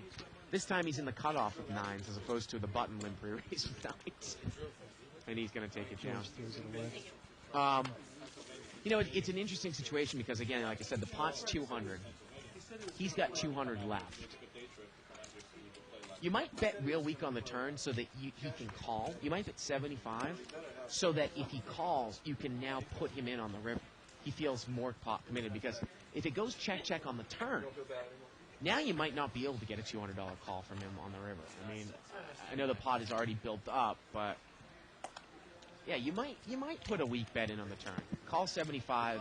Now the pot's 350. Now he's got 125 left. Now I can bet him all in on the river with aces for 125, and he's going to be forced to call with a pair.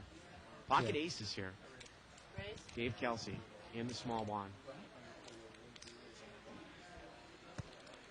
I mean, Joe, one of the first things that goes through my mind, and I'm pretty good with math in my head if everyone's, watched the show, I really try to keep a mental tab of the pot size while the hand is going on if I'm in the hand. How many people are in? What's Right. the pre-flop raise? How many players are in there? Okay, we got a $200 pot. Right. Yeah, I mean, that's something that I think if you're a good poker player should always be running through your head. You got to definitely be able to keep track of pot size. And that's going to get it done.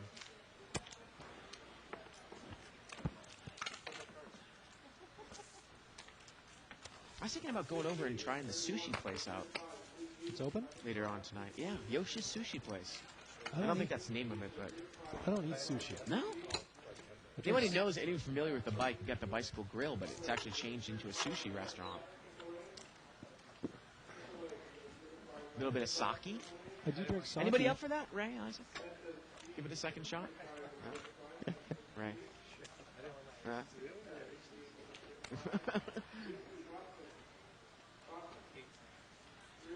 little bit of late night sashimi, Joe. Yuck. Little miso soup. Samyang Poon? Poon? What are you thinking? George raises it up to 15 here with 7-5 of diamonds. Bart's mind's in the gutter. Cheryl calls with 8-9. Ace-3 jack here. Cheryl checks. George bets. That's going to get it done.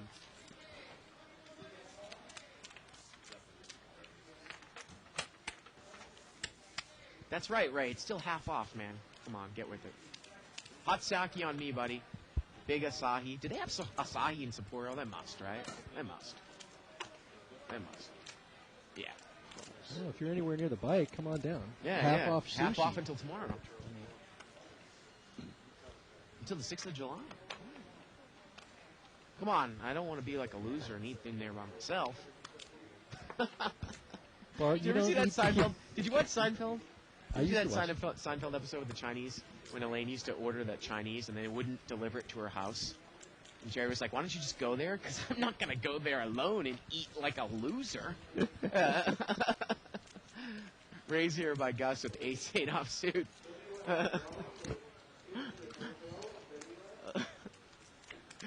Cheryl calls with Jack 9 of hearts. 8 deuce 6 here with a couple of diamonds.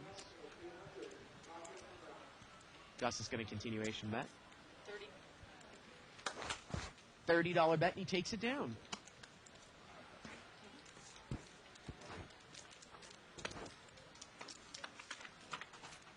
It's a hot seat, huh, Eric, tonight? Button moves over here to Cheryl in seat 9. Kings, aces. Kings twice. Mike, So you're looking forward to England and Portugal? Yeah. Tomorrow's game is, what are tomorrow's games? I don't know. Don't mind. Germany, Argentina. Ooh. And Italy, Ukraine. Big games tomorrow. Those are big. Those are huge. I told my wife, and she's like, I was kind of rooting for Portugal because I like Cristiano Ronaldo. No, I think Germany and Argentina are tomorrow, right? Yeah. Ace King here for seat 5.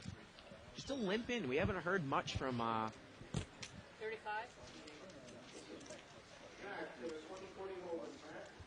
We haven't heard much from Roman. And a $35 raise from Phil with Jack 10 of hearts.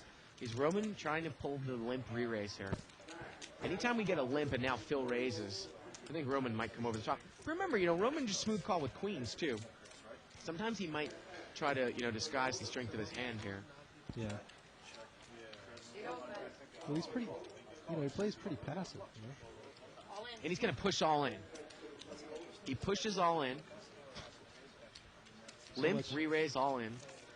So much for playing passive. Phil gets away from it.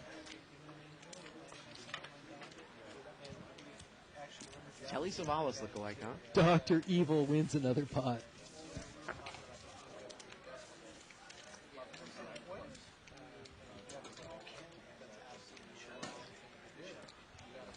Button moves over here to Eric.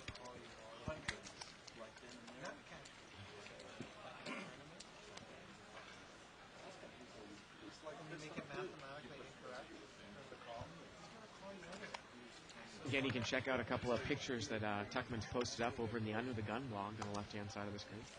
Looks like they had a nice picture inside the Gold Coast with Ronnie and Pajedo in the hotel room. The three of them. My God. What a sight.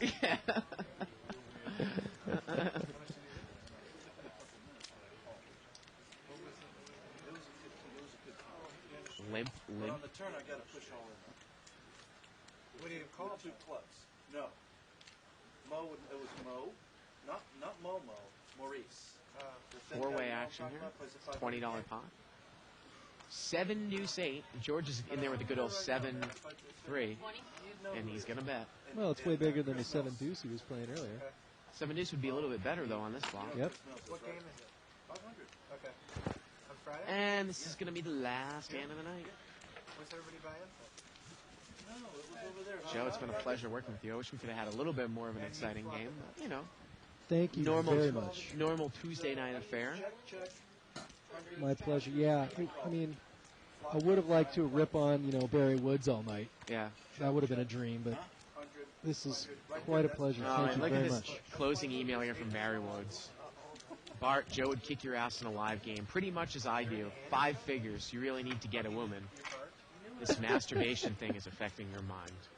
Barry, I own you, Woods.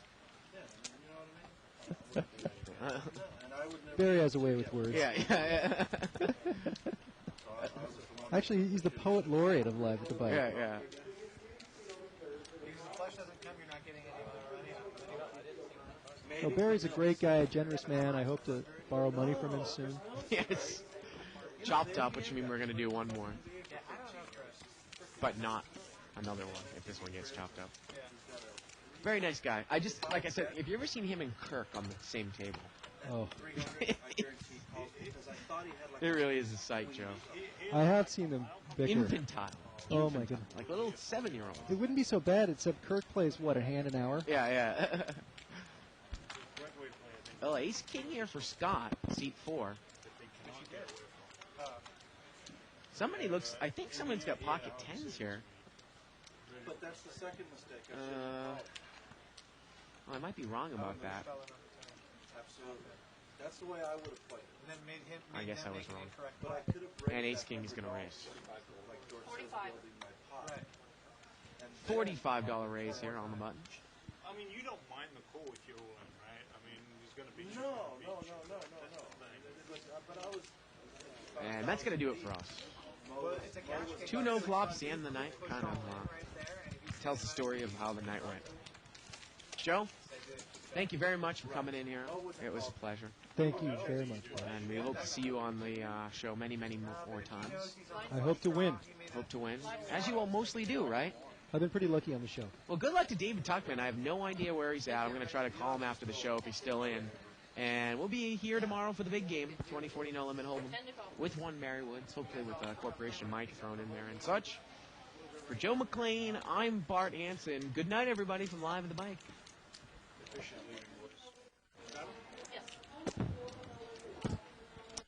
It's here.